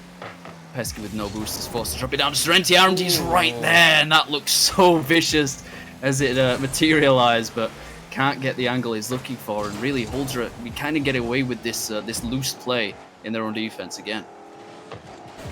As well, but we've also seen now signs of Resonance trying to work their way on the offense and try and open up some opportunities, which they seem to be lacking in the first half of the game. But coming into the oh my word, Serenity just stopping that one from squeezing in the top bins. And here they come now on the counter. Nice demo there by RMD. Shot on target. Oh, no, the bump on the way out. What a bump play by RMD. Beautiful play. Thing. First the demo, then the force on Lynx. He takes a shot, makes him get a touch, and then just bullies him off the ball at the far post. Serenity must have been thanking his lucky stars there, just watching it happening, just waiting for that moment to take the shot, strike it in the back of the net. Finally, they get one through, and in such a late time that Huldra, they're gonna really hate the fact that they have to get back up the field here with so little boost as well. Pesky has to reorient, figure out which way to go, but he doesn't have the boost to do it. Kingsman is forced into this position as well. Serenity's going to dive him. RMD will do the first to this ball, a decent 50, but still, again, Pesky's having to use all his boost just to defend the ball from these 50s into the ceiling. He can't get forward, and this must be so frustrating for Huldra's offense. Yeah, especially after putting in a lot of pressure in this game and not getting any goals at the moment for their hard work. But they got just under 10 seconds left now to do it. Track shot on target. It's going to seal the victory there for Resonance. And I can celebrate because I'm not casting the draw, which I am absolutely over the moon at. Not happy the fact that one of these teams has to lose, but just the fact that this is actually a victory that I can say that I have casted. But no, that's going to be too it. Soon. There could be some shenanigans on kickoff. We shall see. It has gone the way of Huldra, but Serenity again with a touch on the sidewall. He's been doing it all day long on the goal line, and he did it right there to stop the comeback chance. And it was such a well-rounded performance from Resident. They realized where they went wrong in the first game. They were leaving way too much space for Huldra to work with, and over every single game, they just incrementally went up the field bit by bit. And it was just such a professional display from Resident to realize what they needed to do and execute it. It was fantastic. And Huldra didn't seem to have any sort of plan B. They're a very attacking team, extremely aggressive. But then when they couldn't do that, they were completely shut out. They were bamboozled so much, and it was beautiful to watch Resident do that, and beautiful to see them earn that win. Yep. And I've got to say as well, I mean, if you Huldra, you're going to be kicking yourself slightly because as well as Resonant played, I mean, Huldra did have some opportunities in that game there to at least get a goal in the back of the net, but it didn't work out for them in the end. And it's a difficult one. I mean, it's still early season. They're still looking very dangerous, but they just got it's early season, that's all I can say. Still plenty left to play for. But no, if they play the Resonance, they come away with a victory, and I have not casted a draw, which I'm over the moon about. That's absolutely amazing. Fantastic stuff. It's happened. It's finally happened. Worst guy. Thanks, man. I've worked long and hard for this. So amazing stuff. But no. Celebrations all around. Indeed, it is. So yeah, I mean, fair play, well played by both teams there. Really good series, and we still got one more series for you guys coming up. I'm desperately trying to find out who's cast. You know what? Stay tuned, and you'll find out who's cast. And I'm not going to tell you who it is. Just to say before we sign off, that does take Resonant up to 12 wins and Huldra to 8. So now a 4-game gap between the top two in Elite Glaciers. Great performance from them, and inside I'm grinning from ear to ear because I love watching Rocket League like that when they know exactly what they need to do and do it so well, and that just gives me so much hope for Resonant going forward. And yeah, I'm looking forward to the next series as well. I believe it is Fearless Echo versus Tartarus in the Prospect Division. I will be there, and as you said, we'll wait to see you as long as I can. Cool. It's been a pleasure, and yeah, have fun. See you guys in a bit.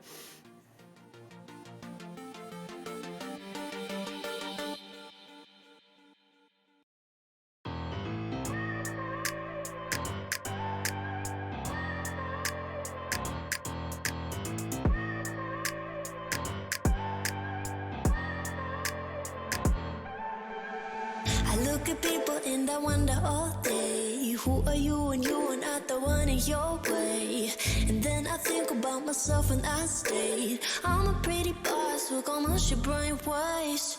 I'm a freak in the sheets, but I got class. I'ma grab an ass if you want it. Best you ever had, give it to you back. Ooh.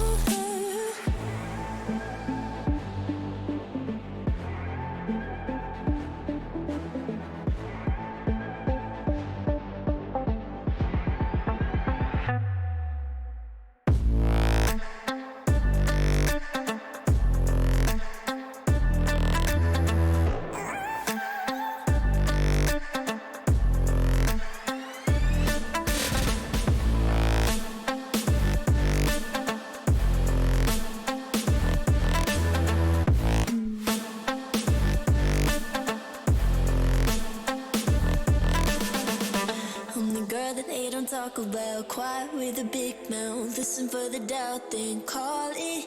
Make you out for what you say to me. Look at every single date. If you got what I need, then oh, I'll take you on like a big deal. Legs you can unseal, key in ignition. Just keep me full like I had a meal once in a while. Feel alright. I know you like it, can't fight it. I'ma let you ride the wave. I'm New York and you're LA. Come together, feel the shock waves.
That the brothers on the rise now. Endless celebrations all in my house. Levitating now, I'm super duper fly now. London boy, but DC where I reside now. Put the time in while you always yelling time out. And for quit it, cause I know I'm coming with it. You were sitting, you were wishing I was handling my business. Now I got the ball like Harry Potter playing Quidditch. And my business is humongous, you would think that happens in it. Damn man, I'm all that, yeah I'm all that. Looking for that whip, yeah that what you call that. I'ma blow up in the summer, have them yelling fall back. And I've always been ahead like an effing ball cap. Man, I came in the game like whoa. Got a couple chains on me cause I like gold. They told me I'm the best and I told them I know. Cause when I'm in your town, every ticket I sold. Yeah, they saying I'm the man. Facts, bro. Lot of haters, tell me where they at though. I'm the new pop, all I do is rap though. Want me on your song, throw a couple stacks, yo. Woo! Everybody wanna do the same thing. Yup, that's why we ain't on the same page. Do my own thing, and I maintain. Flow like water, so I'm going mainstream. I'm going mainstream. Flow like water, so I'm going mainstream. Yeah, I'm going mainstream. Flow like water, so I'm going mainstream. I'm going mainstream. Mainstream. Flow like water, so I'm going mainstream. Yeah.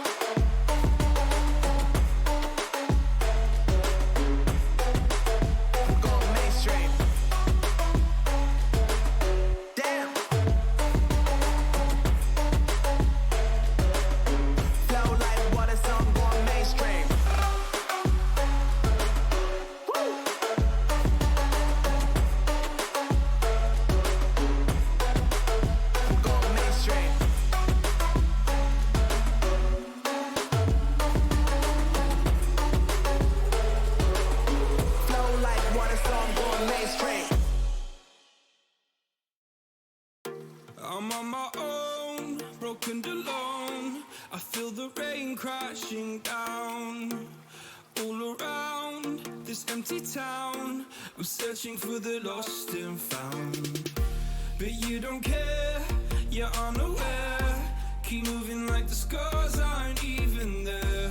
It's in the air like a blazing flare. Don't stare 'cause the flames will burn us. I thought you were the one for me, that's why I gave you everything. Held you close by the stormy seas. Oh, you meant the world to me. I used to kiss your head when you cried for me. Hold your hand while the pain was over. Keep you warm by the roaring sea. Oh, you meant the world to me.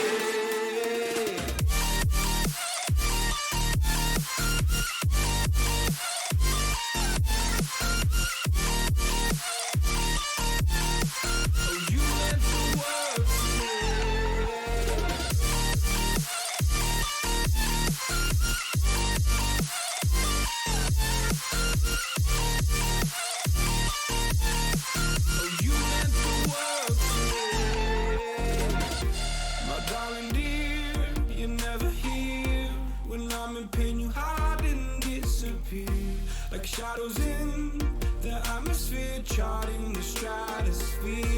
Yeah. I prayed for you and kept you near in hopes you'd chase away my fears. I'm on my own, you made it so, and now I'm chasing nightmares too. I used to run with you through the great big leaves, laugh at you when you laugh at me. Hope for us because I believe the home was just you and me. I thought you were the one for me, that's why I gave you everything. Held you close by the stormy seas. Oh, you meant the world to me.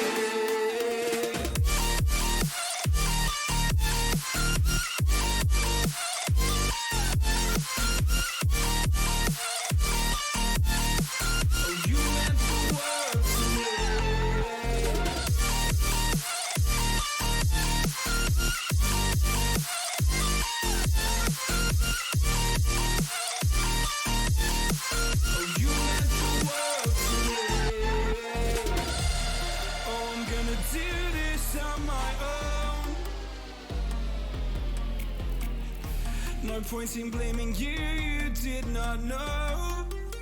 Oh. I thought you were the one for me, that's why I gave you everything. Held you close by the stormy seas. Oh, you meant the world to me.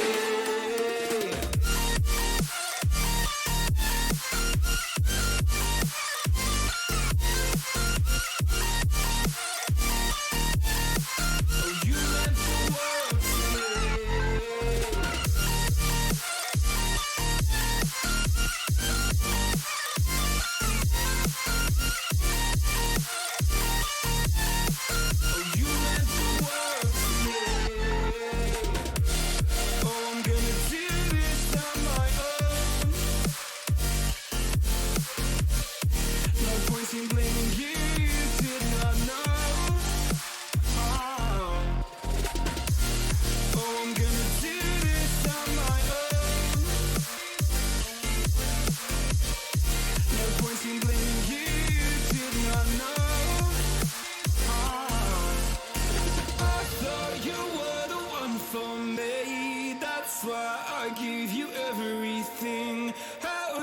tossed by the stormy seas. Oh, you meant the world to me.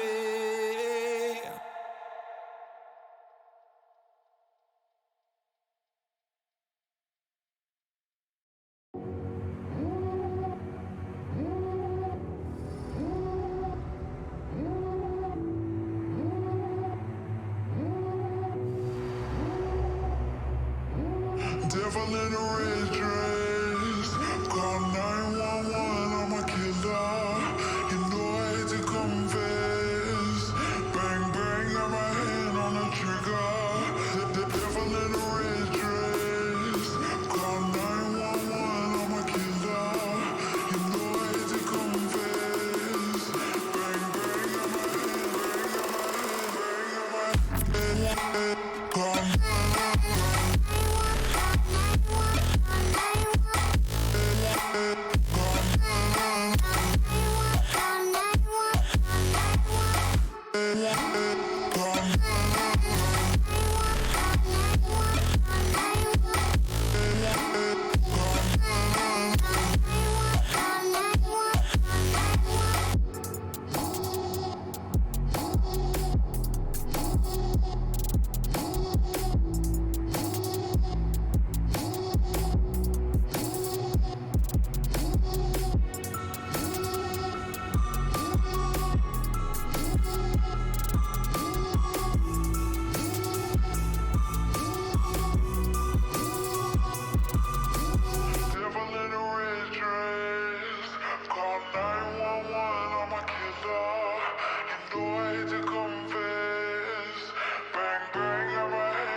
Close till I get up.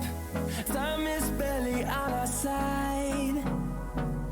I don't wanna waste what's left. The storms we chase are leading us, and love is all we'll ever trust. Yeah, no, I don't wanna waste what's left.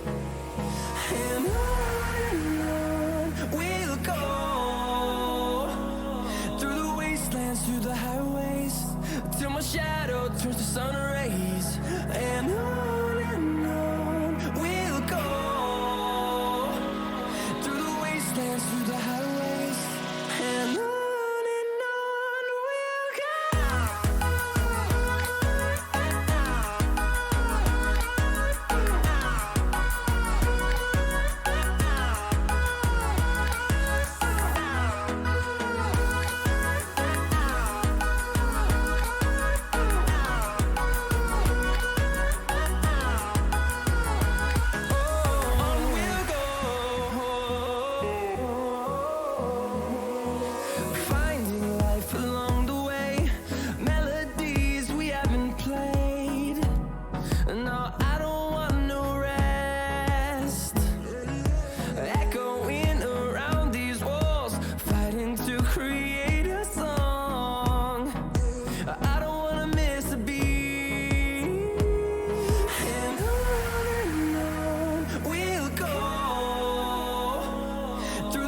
wastelands, through the highways, till my shadow turns to sun rays. And on we'll go, through the wastelands, through the highways, and on we'll go.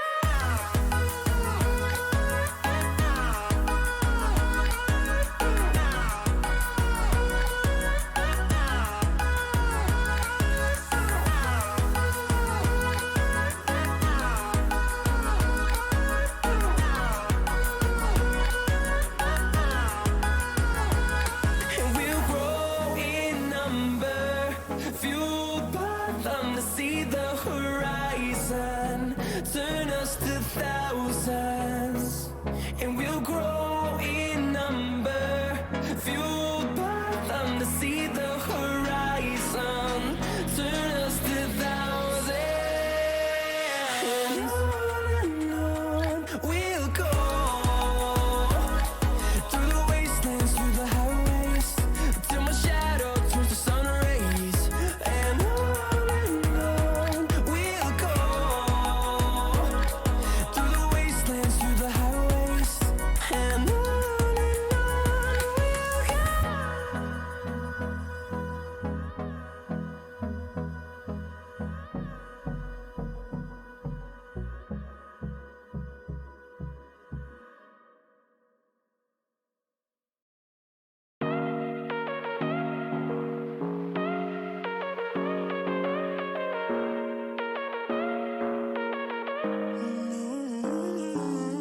Baby, it's whatever.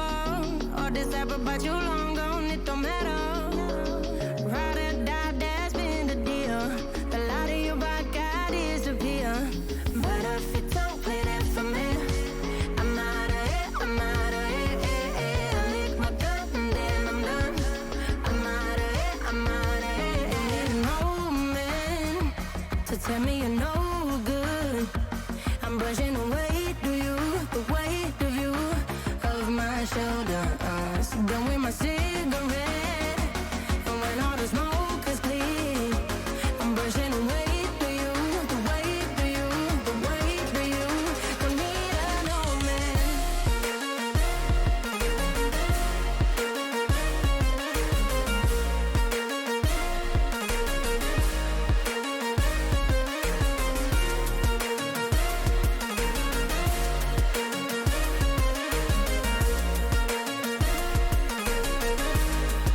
Don't need a no man. Back and I'm better. You had to go back where you came from, now you're bitter. Out of sight, out of mind for real. Yeah, I wouldn't wanna be you for real. But if you don't play that for me, I'm out of it, I'm out of it. I lick my gun and then I'm done. I'm out of it, I'm out of it. Oh man, to tell me you're no good. I'm brushing away, do you, the weight of you, of my shoulders. Done with my cigarette, and when all the smoke is clear, I'm brushing away, do you, the weight of you, the weight of you. Don't need a no man.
Welcome back, one and all, to the RSC EU for the third and final time tonight.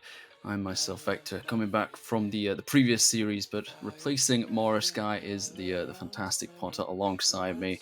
The last match in the evening is a prospect match between Fearless Echo and Tartarus, and something that we talked about just before we went on. Potter and I share something in common. We know very, very little about the prospect here, but hopefully when we go into the prospect stats, the team stats and the player stats, it'll give you a little bit of a breakdown of what we have in store for you. But initially, these two teams, even though we don't know much about them, Potter, they feel like it's a mid-table battle already, but they feel like teams that might struggle against some of the top teams in the conference. They might, but this is only week 2. We're gonna have to get the answer to that question when the top teams start to format and we get to see who they are. When these teams start to get up and play against them in the later weeks. But like you say, we don't know too much about this tier, so hopefully these two teams can put on a nice show and give us a nice little surprise and show us what the prospect division has to offer. Hopefully, as I mentioned before, mid-table turmoil for both the sides, and they're separated by just a single game after playing 12 each. Tartarus fixed firmly on the fence following 3 draws in their opening series, and Echo on the downturn after 2 losses in succession despite victory in their first match of the season. Extremely closely matched in goal difference and in terms of saves and shots and things like that. You probably see the team stats or the player stats on screen right now, and it should give you some indication of how this match is likely to go. I'm thinking probably a draw, and Morris Guy will be happy that he's not here anymore to see over that after the win in the previous match, but a draw in the first one of the night. And even though we don't know much about these players, about this tier and these teams, Potter, what is your initial feeling on which side could take it, or do you think it will go down the middle? I honestly, it's hard to call. Like we've both said together, and I'm sure you'd be on the same page as me in this, we don't really know enough about these teams, whether that is because we don't know enough about the prospect here, or because these teams haven't played enough, there isn't enough results on the cards. It's hard to call. I'm really not sure, and I don't know if I'd actually be able to predict this series, Vector. No, I would be hesitant to do so as well, especially because of the unpredictability generally of the prospect here. Some shine and some don't. Let's just say that the consistency is difficult to measure, and hopefully we'll see plenty of that tonight on the field. But we do have the players in the lobby ready to go, and I'm happy to get underway as quickly as possible as well, just to talk about the gameplay rather than talk about any sort of stats beforehand. The one thing we do know is the players, of course, on the field. One on the side of Tartarus is that one of their main players will not be playing tonight. MC Main, I think, is stepping in as the sub for this roster. But all of Fearless Echo is present and accounted for. Their top 3 players, Shades, Dean, Dine, and Jez. And I think they're probably going to be the stronger side just based on the fact that they're playing the full main team. Like we say, Main, the AGM for Mitopades as well, finally getting a touch on the ball, showing a little bit of what he can do as he does send it downfield. Still, nothing coming out. Played 30 seconds of this first game on. Ball creeping into the bottom left-hand corner. Jez had to keep it out of stalemate, and does it exactly so, I suppose. And I remember now, it popped into my head, Stork is generally the player that starts for Tartarus. Only played 11 games this season, but of course only 16 through the first 2 weeks, so played most of them. MC Main getting a start here despite that fact, and it started relatively neutral. More shots on target for Tartarus, giving them the slight upper hand, but in the wrong half of the field right now. A wayward clear from Fenrir as allows Shades to get a touch to the middle and dive upon MC. I'm not sure if that's Minecraft Main. If it is, then he's playing the wrong game at the moment. Hopefully he can transition relatively quickly into playing it properly. As great play through the corner as I'm talking about it. He does get a pass into the midfield, does it all alone. A relatively simple shot for Fenrir to finish off. Jez does get there, but just not quite in time.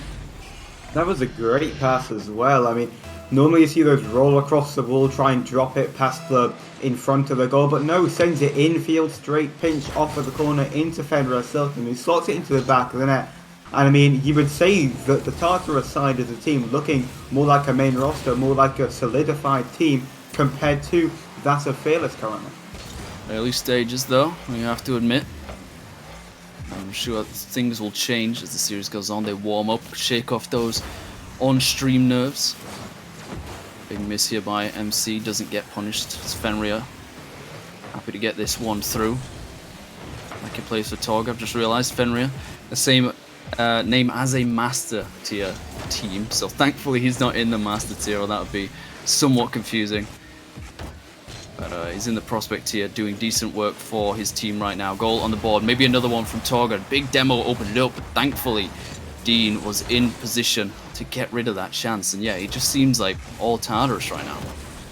Indeed, it does. Nothing coming through for Fearless just yet. They've only had the one shot on target. Other than that, they've been put under the cosh for the majority of this game. Fenrir's shot is off the post. McMahon couldn't get there in time as Torga sends this one to McMahon, looking for the pass off of the backboard. It was a great chance, Beautiful. but this is an even better chance. Fearless Shades for Fearless Echo slots it into the back of the net to tie us up at 1-1. Whether or not this was planned out, that they wanted to sit back, be a counter-attacking team, let Tartarus push forward and expose themselves at the back. There's a wide open net for Shades to finish off in. Jez with the outlet pass as well. A big miss on kickoff, thankfully enough. McMahon or MC or whatever his name is gets back in time, takes it off the line, keeps that equal game intact. And a big error on kickoff, a warning sign there for Tartarus. Really need to tighten it up. Indeed, they do. I mean, it's literally the only deadly shot which they've had against their net has gone in, and it seems like more are coming. Fearless Echo finally coming out of their shell, showing what they've got to offer here against this Tartarus side. But Fenrir's shot against the runner play, saved away by Din, and we see Fearless coming down the other opposite end of the field yet again. But still, I mean, nothing coming out. Torga trying to control it down, leaves it to McMahon off the corner. Infield pass, relatively similar to the goal which saw them break the deadlock first. I mean, minute 30 left, and someone's got to take the lead. Someone's got to win this first game one. Didn't doing very well. Fearless Echo adapted quickly after that first minute. Their defensive rotation has been extremely solid. Offensive almost worked, but Shades with a weak shot, daisy cutter towards the defense. Fenrir goes straight down the field to try and take out Dean, but he forgot the ball's in the wrong place, mate. It's all the way beyond your own back line. Jez and Shades find each other once more, linking up, bottom left. Great finish and a great way to take the lead, and at such a time that, yeah, Tartarus, I mean, they were happy to hold on to that lead as long as they could, but they're getting exposed in this midfield area and just making the wrong decisions at the wrong time. Passes really coming through for both of these sides. Jez, we see him link up with Fearless Shades, as you mentioned. I mean, it's a great play. It's a great way to transition downfield, and it puts them in the lead with a minute remaining. Tartarus, they've got question marks above their head, and they need to respond to the critics. Shades tries to get through the first man, won't manage it. MC misses the ball, but this might actually work in their favour. It's just left space for Torga. They're looking to link up, not the best decision, as the pass was barely on. Fenrir, decent double tap to the corner. Not read well enough. Jez flying over the ball, and this is just more time wasted for Echo. All they need to do is delay. Don't allow Tartarus time on the ball. Force them to come forward. Give up space in the back line. Good chance to counter here, though, as MC gets it over one to the backboard as well. Shades isn't going to be there. Torga's backwards, but Fenrir is not. Pushes forward as the third man. Echo left confused. And a tie game once more, staring down the barrel of overtime. What a pass again. It's the same combination that seen Tartarus get the first goal. I mean, McMahon into Fenrir, Sutton off of the backboard, slots it home. I mean, it looks like we've got overtime on our hands should nothing come out of any play in the final 10 seconds. Fearless Shades flicking it over to his teammate Jez. Jez's shot, top left, saved away by Torg. You think they can steal it to death. It seems like it could be Tartarus, so coming down the opposite end of the field. Fearless Shades does keep it up, keeps the play alive, coming off the ceiling. One touch, it's only going to go as far as the ground. And we do have the ball reset in the centre of the field, ready for overtime. Just as last series, the first game in OT, both teams right next to each other in the table. Different stakes here though.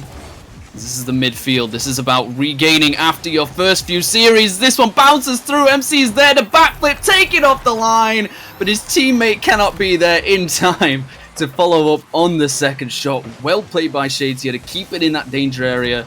Dean with a great redirection into the back of the net. And Fearless Echo take the first game in this tight series. I mean, I was sort of expecting this with them being where they are in the table, with them being extremely similar in their stats. But the way that they're playing, it doesn't necessarily feel like it's coming from mistakes. It is just diligence from both sides when they're going forward, making these touches. Of course, there were big mistakes from Tartarus' rotation that allowed Fearless to get back into the game. But they held their own and they brought it to overtime. And I think both sides probably deserve something out of this. But that's what it comes down to. Someone has to win the game. Whether or not it ends up in a draw, we'll have to see. But yeah, it really is difficult to say which side came out the better on this. It was just a coin flip. Well, that's, I would say, credit to how much the prospect here has improved over recent seasons. We know when it first got introduced back in Season 6, it was not the best here compared to the rest of them. But it was a really, I suppose you can just say it was a really good Rocket League match, really interesting. It wasn't a blowout, not many mistakes. It was proper passes being formulated together by both of these teams and finding the best way to beat each other out. And it worked. It was good Rocket League, and hopefully we see more of it heading into Game 2. Yeah, I've said it before, and I'm happy to say it again. 3-2 is my favourite result in all of sports. There's just so many storylines and possibilities of how you got to that result. Was it, 3-0 to one side, and then the other side desperately tried to come back, a spirited effort to get back into the game, but ultimately only consolations? Was it back and forth like this one, and it went to overtime, only decided by one great play from one player or even a team play? I just love the possibilities. And it ended up being a great one to open up this series. We have to move on quickly to Forbidden Temple. Second game of a set of 4, should anyone not understand the format of this league. Every single tier plays a set of 4 games. So we can have draws, much to the chagrin of many people in the community and in the stream, I'm sure, but that's the way it works. And we shall have to see if it ends up going that way, but Fearless Echo with the stronger start, even by such a narrow margin as a single goal in overtime. I'm expecting the series to continue to be this close. Indeed, I mean, I couldn't agree more with you on that aspect as well. But we see still a stalemate here. After almost a minute of gameplay, nothing coming through for any of these sides. McMahon looking to try and find somebody in the midfield again, like he's been so good at all series long. Torgo, probably the man needing to step up for the Tartarus side, is caught sleeping on the mid-right boost and couldn't get back to save the shot from Thur Shades. Yeah, needs to step up, but caught lying down here, out of position. And another great play by Echo, that instant offense where they're able to just get a touch upfield, 1-2, back of the net. Simple as that. If it's that wide open, they can communicate that it is. There's a very, very similar play. Deja vu here.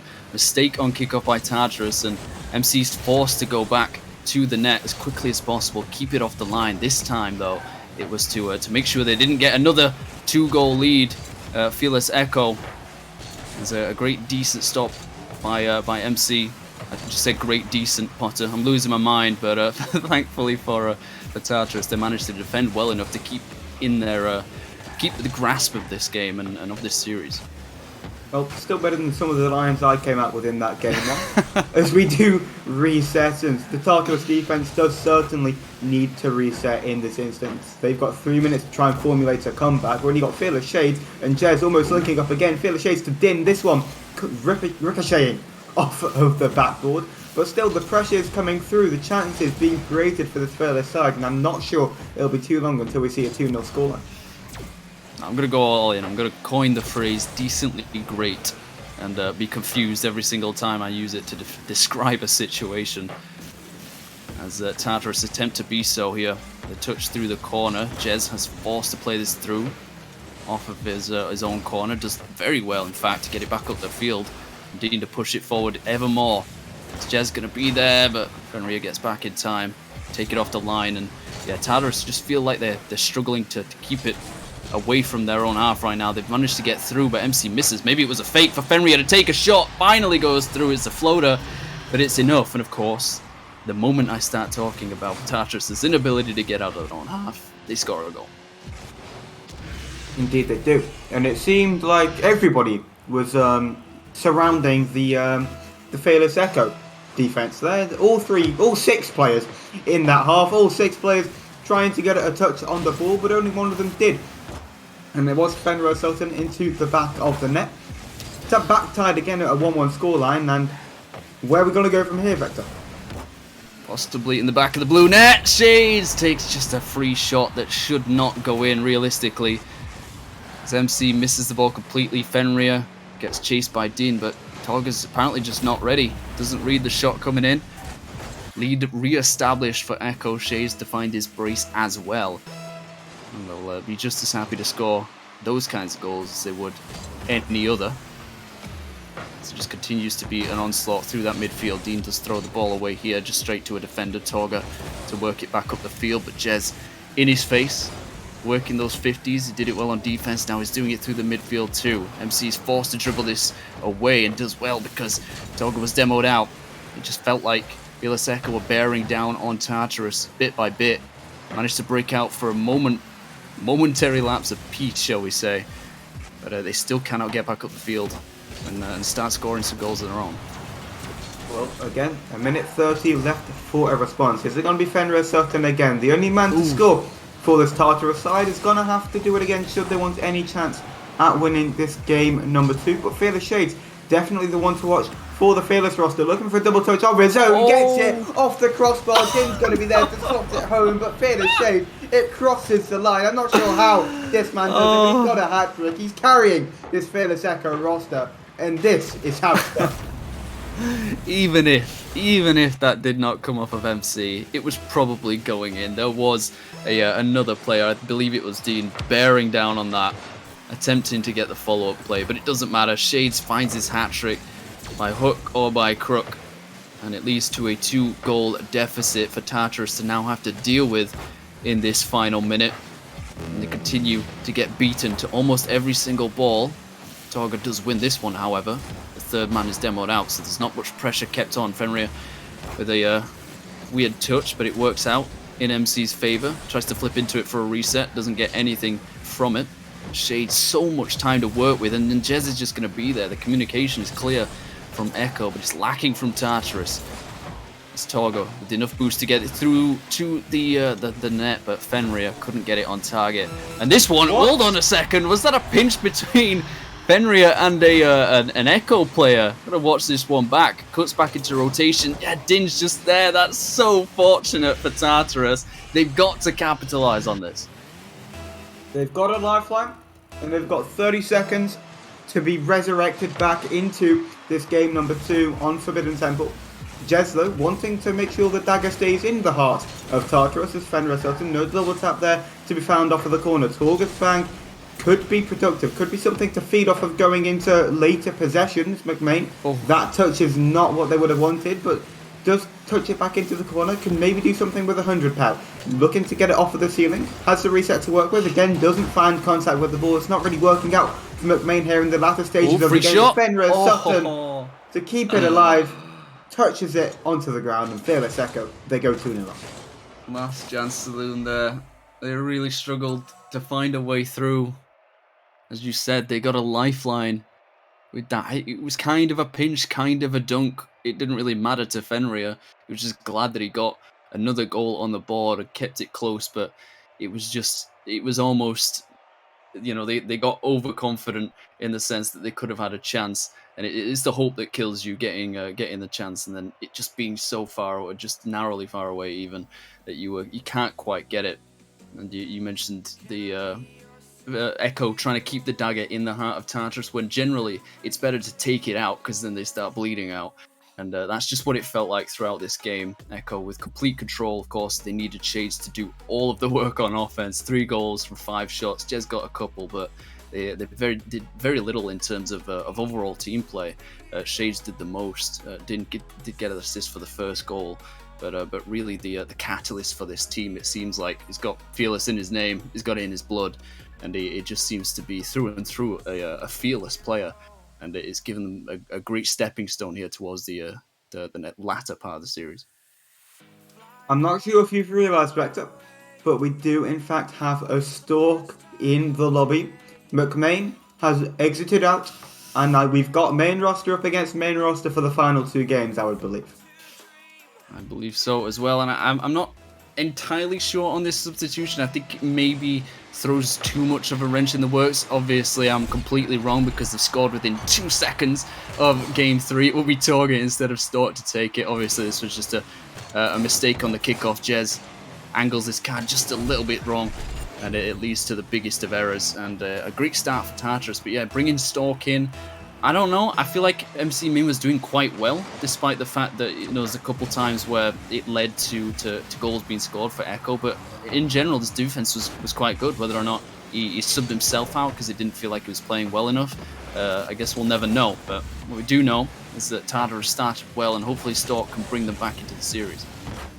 He's going to have to do, he's going to have to do just that. It's not like it could get much worse here currently for the Tartarus side. They need to bring it back, and the best option they've got is to get a draw out of the series, and that's what they're fighting for here on Sovereign Heights. I mean, just trying to bring Fearless into it. They want the win. They're not going to be stopping anytime soon. Fearless Shades picks up the ball, gets it past one shot, top left. This is what he does. Fearless Shades ties it up. 4 minutes 18 left on the clock. Just too clean with it. He'll have been angry that they conceded on kickoff. That is his response. Clever, composed touch around the first defender. Just takes his time, picks his spot, finishes it fantastically well, giving themselves a way back into it's basically reset. It's 2 goals tied in the first 30 seconds or so, and it has allowed this game to open up just that little bit. Fenrir with a decent flick over, but Dean is eager, ready to stop it in its tracks. Torga looking for Stork through the midfield, but it's only led to Shades and Dean linking up as Jez will be last back. Great cut by Torga to read that, stop the counter coming through, and it feels like it's opened up a bit more, but tactically Tartarus are doing quite a bit better. They are, and that's kind of what you would expect, but still the quality of Fearless shining through. Jez into the roof of the net, 104 kph, cast a carousel, nobody is saving this shot. It says Ripper into the top of the net, and I mean, what a way to get the lead back for Fearless Echo. Yeah, just failed to close it down into that box. It seemed like no one knew who was supposed to be going. All of them rotated into that one corner, and once again allowed Jez a free shot into just under the crossbar. It was a ripper of a shot, gotta admit. Dean looking for one of his own. He's going to get his name on the board. Crossbar down. All 3 players on Fearless contributing in offense. 2 of the goals assisted, but this is just far too simple for him to work it through. Obviously, he has to get the touch. And he gets a bit of fortune with it being crossbar down, but very, very strong play on offense. And Tartarus don't seem to have an answer for it. It does seem as though Stork is struggling with his ping. I'm not sure if that's something that's affecting his gameplay, but if it is, then Tartarus are going to be a bit unhappy about that.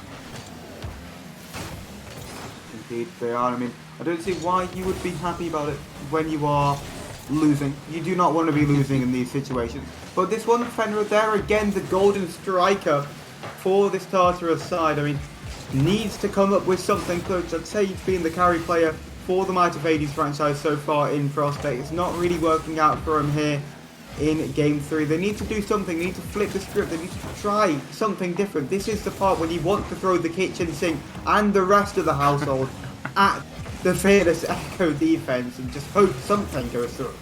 Just the entire building, chimney and all. Hope that something works. Still half a game left to do it. They have to be so wary of Echo's ability to counter. They cannot overextend. They cannot get too aggressive. They will be punished for it. They have to structure their offense so cleverly in order to get around this midfield press. They don't seem to be able to do it right now as Jez picks it up with half a tank up to the ceiling. Fakes out at least one defender to pull, but the rest of the Echo offense didn't understand what was happening, and Shades is forced to put this to his own backboard. That's going to be awkward. Fenrir is going to read it. A mistake, a rare one from Echo's defense here, has led them back into the game, but I've got that feeling again, just like on Forbidden Temple. Fenrir got a, well, not a free chance necessarily, but, you know, a fortunate one to get them back into the game at 2-3, and then they just couldn't do it again. They could not capitalize, and I really don't think Echo's going to be making another mistake like that. That means they're going to have to formulate something themselves, conjure up something good and solid into the Fearless net. That's what they need to do. Tolga onto the backboard. Dim misses. Free shot for Fenrir again. Saved away off of the backboard. It's perfectly read by Din, but the pressure still coming through for Fearless. It's off the sidewall. Fenrir going to be there. No double tap should be found, but he does get one eventually. Torga's shot denied by Jez. Great demo from Din to break up the play. Now Fearless can break it. It was an open net shot, but Jez couldn't find the touch, couldn't find the power behind the touch to get it towards that net. Fenrir again in the midfield, this time off the ceiling. No one there to follow. Din there, caught himself awkward. Allows Stork to shoot. Allows Stork to equalise the game. And Tartarus, it looks like a new revitalised side. Potter's gonna hate me, Potter. I'll just keep cursing everyone every time I say it. I didn't think Echo were gonna make another mistake. That's exactly what they do, and it has this time allowed Tartarus back into the game. Obviously, you can't take anything away from the Hades side. They have managed to finish the chances that they've been given. As a great pinch here opens up for Shades. So unfortunate for Tartarus. Gets it through the wall, and for Stork as well, coming into this game. Expectations on his shoulders to try and help them back into this series, at the very least to a draw, and then gets pinched, dunked on the sidewall like that. And again, all of that hope just dissipates on a mere moment of misplay.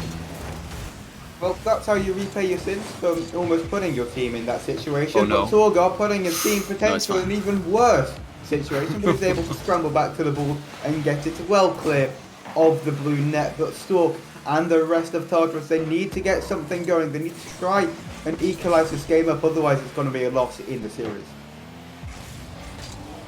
It's Jez through the corner, can't follow his own touch. Stork, again, they're just trying to push it up the field instead of doing anything with it. If he just holds onto that ball, waits a second longer, try and confuse the defender, sort of force things, then they might have another option in the midfield, but they're throwing the ball away. Stork is going to have to do here again. Straight to Dean. He just takes a touch, takes his time, kill as much of the clock as they can. That is the objective right now. Fenrir back up the field, is going to beat two, gets the boost as well, going to go for the demo to leave it. He misses completely instead as Torga gets there. 5 seconds left. His brace may just save Tartarus. Okay, settle down. It's gone in. We've got a tied game again. But 5 seconds are left for Tartarus to somehow lose this game. There's been no kickoff goals yet. Surely, wait, no, there has. There has in the very first goal. Maybe the last one as well. Could be. No, they're just gonna leave it for OT. There's a gentleman's agreement there between all the players. Let's just go to the overtime. The golden goal situation. The second in the series. It's one in the first. It's a close game at 2-2. Ended Fearless Echo's way. Will it happen again? Not with a pass like that. Stork gets a free shot. Fenrir's going to miss as well. Huge opportunity wasted there. They're really going to get fewer and fewer of these as the overtime goes on. Positioning was awkward for Fearless. Not the best touch away from Jez. Allows Stork to have a pop shot at goal. Din saves it away. Jez looking for somebody in the midfield, but is only going to be able to find Torga. Fearless Shades already up for it. The speed coming out of this man is surreal, but Jez off the side, all looking for Din. Din does connect with the pass, but only leaves it to Stork. Stork looking for Targa. Torga can only find a touchdown field, potentially looking for the ground double. I'm sure that wasn't his expectation when he first made contact with the ball the first time around, but still, we see some of these players are trying to formulate things. We can see what they're trying to go for, but the execution not there just yet. Yeah, they're finding the gaps, Tartarus. They're working the issue, but such an issue here for their defense, as again a big 50 pinch goes through. Shades dives on him. That's great aggression, but Jez gets such a crazy dunk here. Shades himself almost makes contact with that ball, but no one will, and it will drop into the blue net, securing Fearless Echo's victory in this series. Not all the games, of course. Tartarus still have the chance to get one back, but with the way that this has gone, they lost the OT in the first game, got dismantled in the second, and the same thing has happened in game 3, even with the substitution, bringing in the main roster player of Stork. It just wasn't enough, and Fearless Echo, as fortunate as they've been at times, you need more than luck to win a series and win games, and Fearless Echo have done just that. 5 goals, incredible output. Well, I mean, if that roster wasn't enough, maybe changing it up one more time could be the answer to the questions. McMahon hopping back into the lobby, Torga being the man to depart, and maybe this Tartarus roster as a combination to see the downfall of Fearless Echo for one game of Rocket League. 3 different iterations. Perhaps third time is the charm. Of course, it is only for the, not consolation necessarily, but the hope of something more. If they get one win in this series, it is something. It keeps them in the running for that midfield battle, for those spots in the playoffs and the play-ins. Of course, that's a world away. That's a very, very long time away, but it does matter. Each single game matters. The points could make the difference at the end of the season. So Tartarus have got to put their all into this. They've got to try something new. They scored 4 goals. Still wasn't enough. They did their damnedest and still lost that OT. So they've got to find some grit here, find some resolve, and prove to Fearless Echo that they deserve to be matching them in this series. As we see all of Tartarus leave within the first minute. They didn't say anything in the team chat, so I'm not sure what's happening here, if they forfeited. But yeah, this is new ground for me, Potter. I've never seen this happen. The entire Tartarus team just left. They didn't say anything in the team chat to indicate that they had an issue. Of course, they can do that. If there's no goal scored within the first minute, they can stop and reset the game. But they haven't rejoined. They've not said anything. So I'm not quite sure what to do now. This is strange. What happens? You're like, yeah, you don't know what to do. Neither do I. Again, we're on the same page. We've got another similar interest. Both completely lost. At least we can watch Dylan and Jez just chill about a bit. Maybe. As we try to figure this out. I'm not sure if it's because they were on console that they couldn't type to us, but at least say something, you know? So yeah, say something in Discord to someone instead of just leaving the lobby, because that really throws things for a loop and confuses everything. So hopefully we can get back into this one and we don't see the final game forfeited, because I wouldn't want to see it go down like that. I hate seeing it just end unceremoniously, shall we say. But yeah, at that point I just thought that, you know, we've obviously got Fearless. Were Tartarus fearful of what Fearless were capable of doing to them in Game 4? Or was this just a problem that Tartarus had and we had no idea what the problem was? They were fully there, just like, hey, we've changed our roster, why haven't you changed ours? They loaded into the lobby, saw the same roster again, and we're like, no, we don't want to deal with you again. And just you know.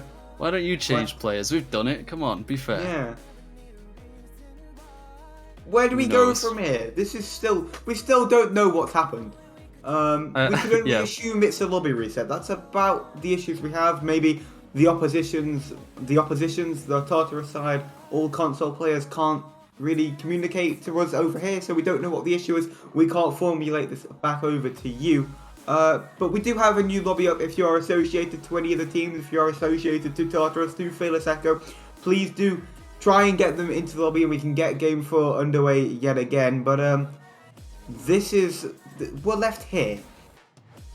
It's unprecedented, and I apparently, well, Batmanitons messaged me, thank you. Torga said that Fenrir couldn't see players in the lobby. I'm not entirely sure how that bug happens. It's new ground for me, but it does beg an interesting question. If you were in that situation and you were all on console, what would you do if you needed to say something was wrong? I'd probably just drive around in circles or something like that. I wouldn't play the game, but yeah, they did all leave, and we will slowly get everybody back into the lobby and hopefully get this fourth and final game underway as quickly as possible to give a conclusion to this series, because it's just very strange. I'm not sure. It's never happened before, so it's interesting. I suppose I'll answer your question, as we do have all the players in the lobby and we can get into game number 4.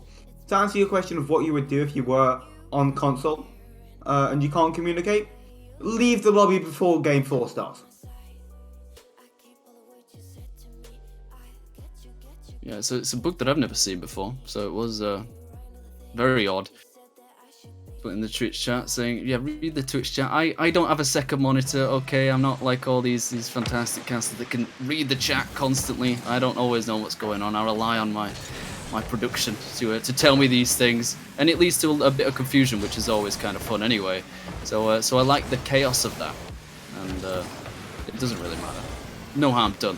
We're back into the series, fourth and final game. If anyone is just joining us or you need to catch up, 3-0 to Fearless Echo. 2 overtimes that very, very narrowly went their way, and then Tartarus just left game 4 because one of the players couldn't see anybody in the lobby, which is very odd, but that's what happened, and we've just reset. So here we are. Well, we've reformulated. My voice crack has. Mine did earlier. It's fine. We've reformulated. We are rejuvenated into this final game here, into game number 4.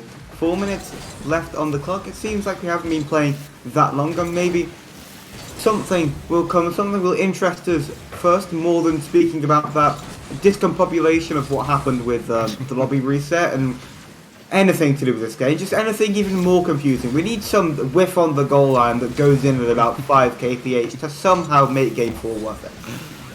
I don't know. It does bring up the fascinating possibility of Fearless Echo sort of being iced out there. They were in such a rhythm. They were in goal-scoring form, and then they were confused in game 4, ready to keep going. They had that momentum, and then should we call it a tactical timeout from Tartarus, despite the issues that they were having, might help them in this. It has almost been 2 full minutes, and Fearless Echo have only got 1 shot on the board. So do Tartarus, but this is a favourable situation for Tartarus. Indeed it is, but they need to make something of it. They need to take that bit of a break which they had, an improvised break I suppose we can call it, and try and use it to your advantage. You had time to, wipe the sweat off your face, wipe the sweat off your controller, and get back into this game as a new person, as a new team. It is a new team in all fairness. We've got McMain back on the field. I suppose we should address that again. Yeah, the third iteration of this team. We initially had Fenrir, Torga and MC. MC stepped out for game 3, Stork came in, and then Torga perhaps felt that he didn't play very well in the 3rd game, wanted to step out for the 4th. MC comes back in. Hasn't had much of an effect on the proceedings as of yet, but it is still 0-0 halfway through. As I said, this favours Tartarus. The less time that Echo can spend on offense, the less time that they can spend in the lead, the better. Because we've seen it time and time again that Tartarus can sneak through, they can get a cheeky little play, they can work on an opportunity from a mistake. As Echo have made plenty of those of their own. Just does feel like the series of who makes the least mistakes. Very little defense in games 1 and 2 and 3. I think there was 5 goals in game 1 and game 2, and then 9 in game 3. So it's kind of crazy that it's completely switched here in game 4 to a complete shutout. Could be a goal line whiff at 5 kph, who knows? Yeah, it's a much subdued game compared to what we have been used to from these two sides. Not even as many shots on the board. It seems like a much more of a midfield domination, lots more 50s coming through, drives downfield to try and get any sort of pressure, and then the pass not really coming through. Jez almost had the breakthrough for Fearless, but couldn't get his shot away. He kind of got his feet tangled up underneath the ball, couldn't release his shot away, but still nothing coming through. The defense from Fearless Echo, I must say, has looked superb throughout the entirety of game 4, and although we haven't had many shots downfield, when Jez is just destroying absolutely everything you're trying to offer, That's just mean. It doesn't look like anything's coming through, but Jez, the man with the shot, Fearless save, what a save! The We're talking about their defense. He just defended his own teammate's shot. That was the go-ahead goal. Got in the way of it. And some rare errors on the front foot from Fearless Echo. Shades himself missed a couple of, not sitters necessarily, but shots you definitely expect him to finish off. And it's leading to the final 30 seconds being extremely tense. 1 goal to seal it. Whether it will go Tartarus' way, still yet to be determined, but they're holding fast and holding strong. Now they're going back up the field to try and get something. Stork keeping that pressure up with not much boosters. Get a nice touch across the midfield, but Fenry wasn't quite ready for it. Just to be and the second man as well. No, that's going to cut through rotation. Fenry gets a shot on his own net after the demo. How did this happen? Potter, I mean, come on. I don't know what to say to What? that. He gets the demo, gets the touch on the ball, the wrong direction, bottom right corner. I mean, I mentioned a possible fail of the week in the the second series of the night in the elite tier, and another one has just happened here. That was absolutely awful for Tartarus, and the kickoff goal just to add salt to the wound. It's been decided, but I'm not happy about the way it has been decided, because that just can never happen, even in Prospect. Doesn't matter what level of Rocket League you are at, something like that is just unforgivable. It's just really unfortunate to see.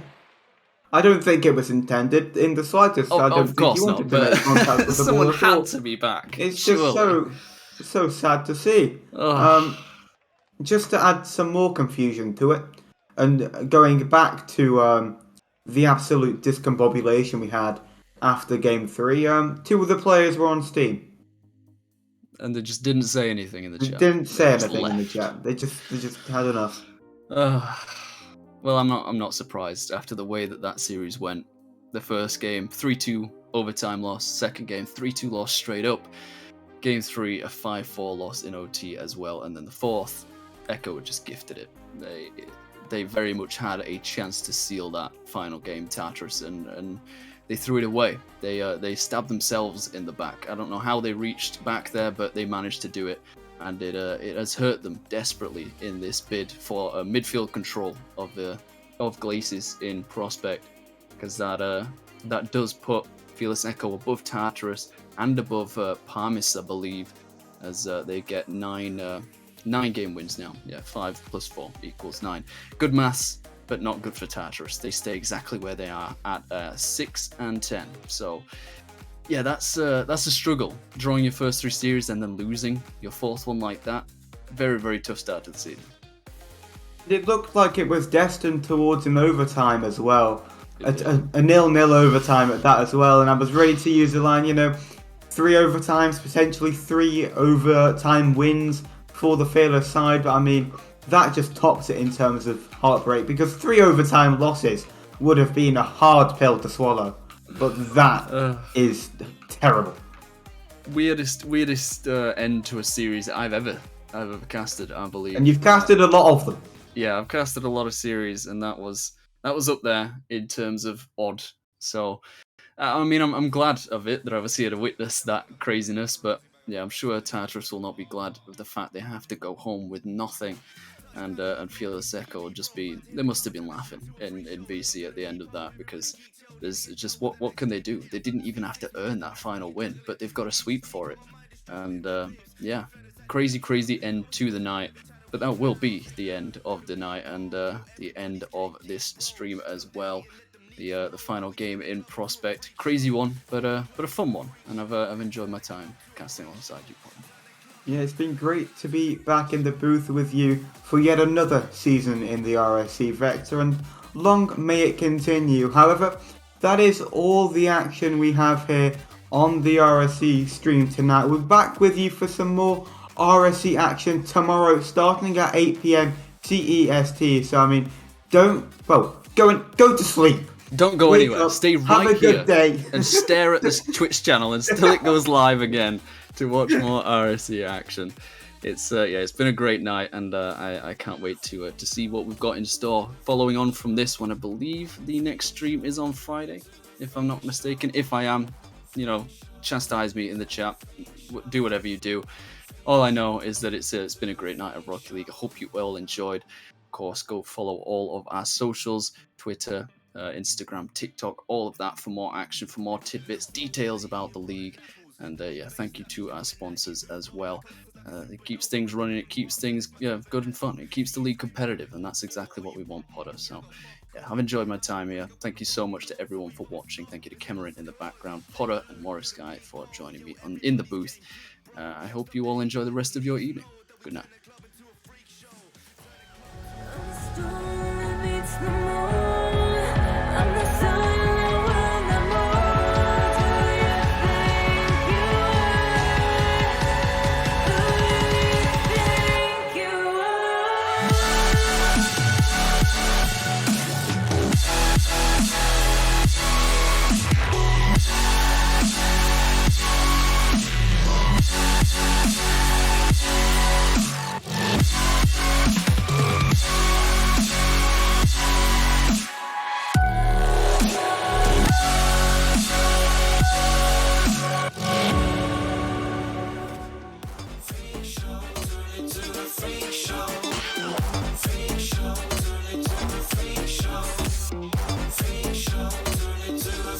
show.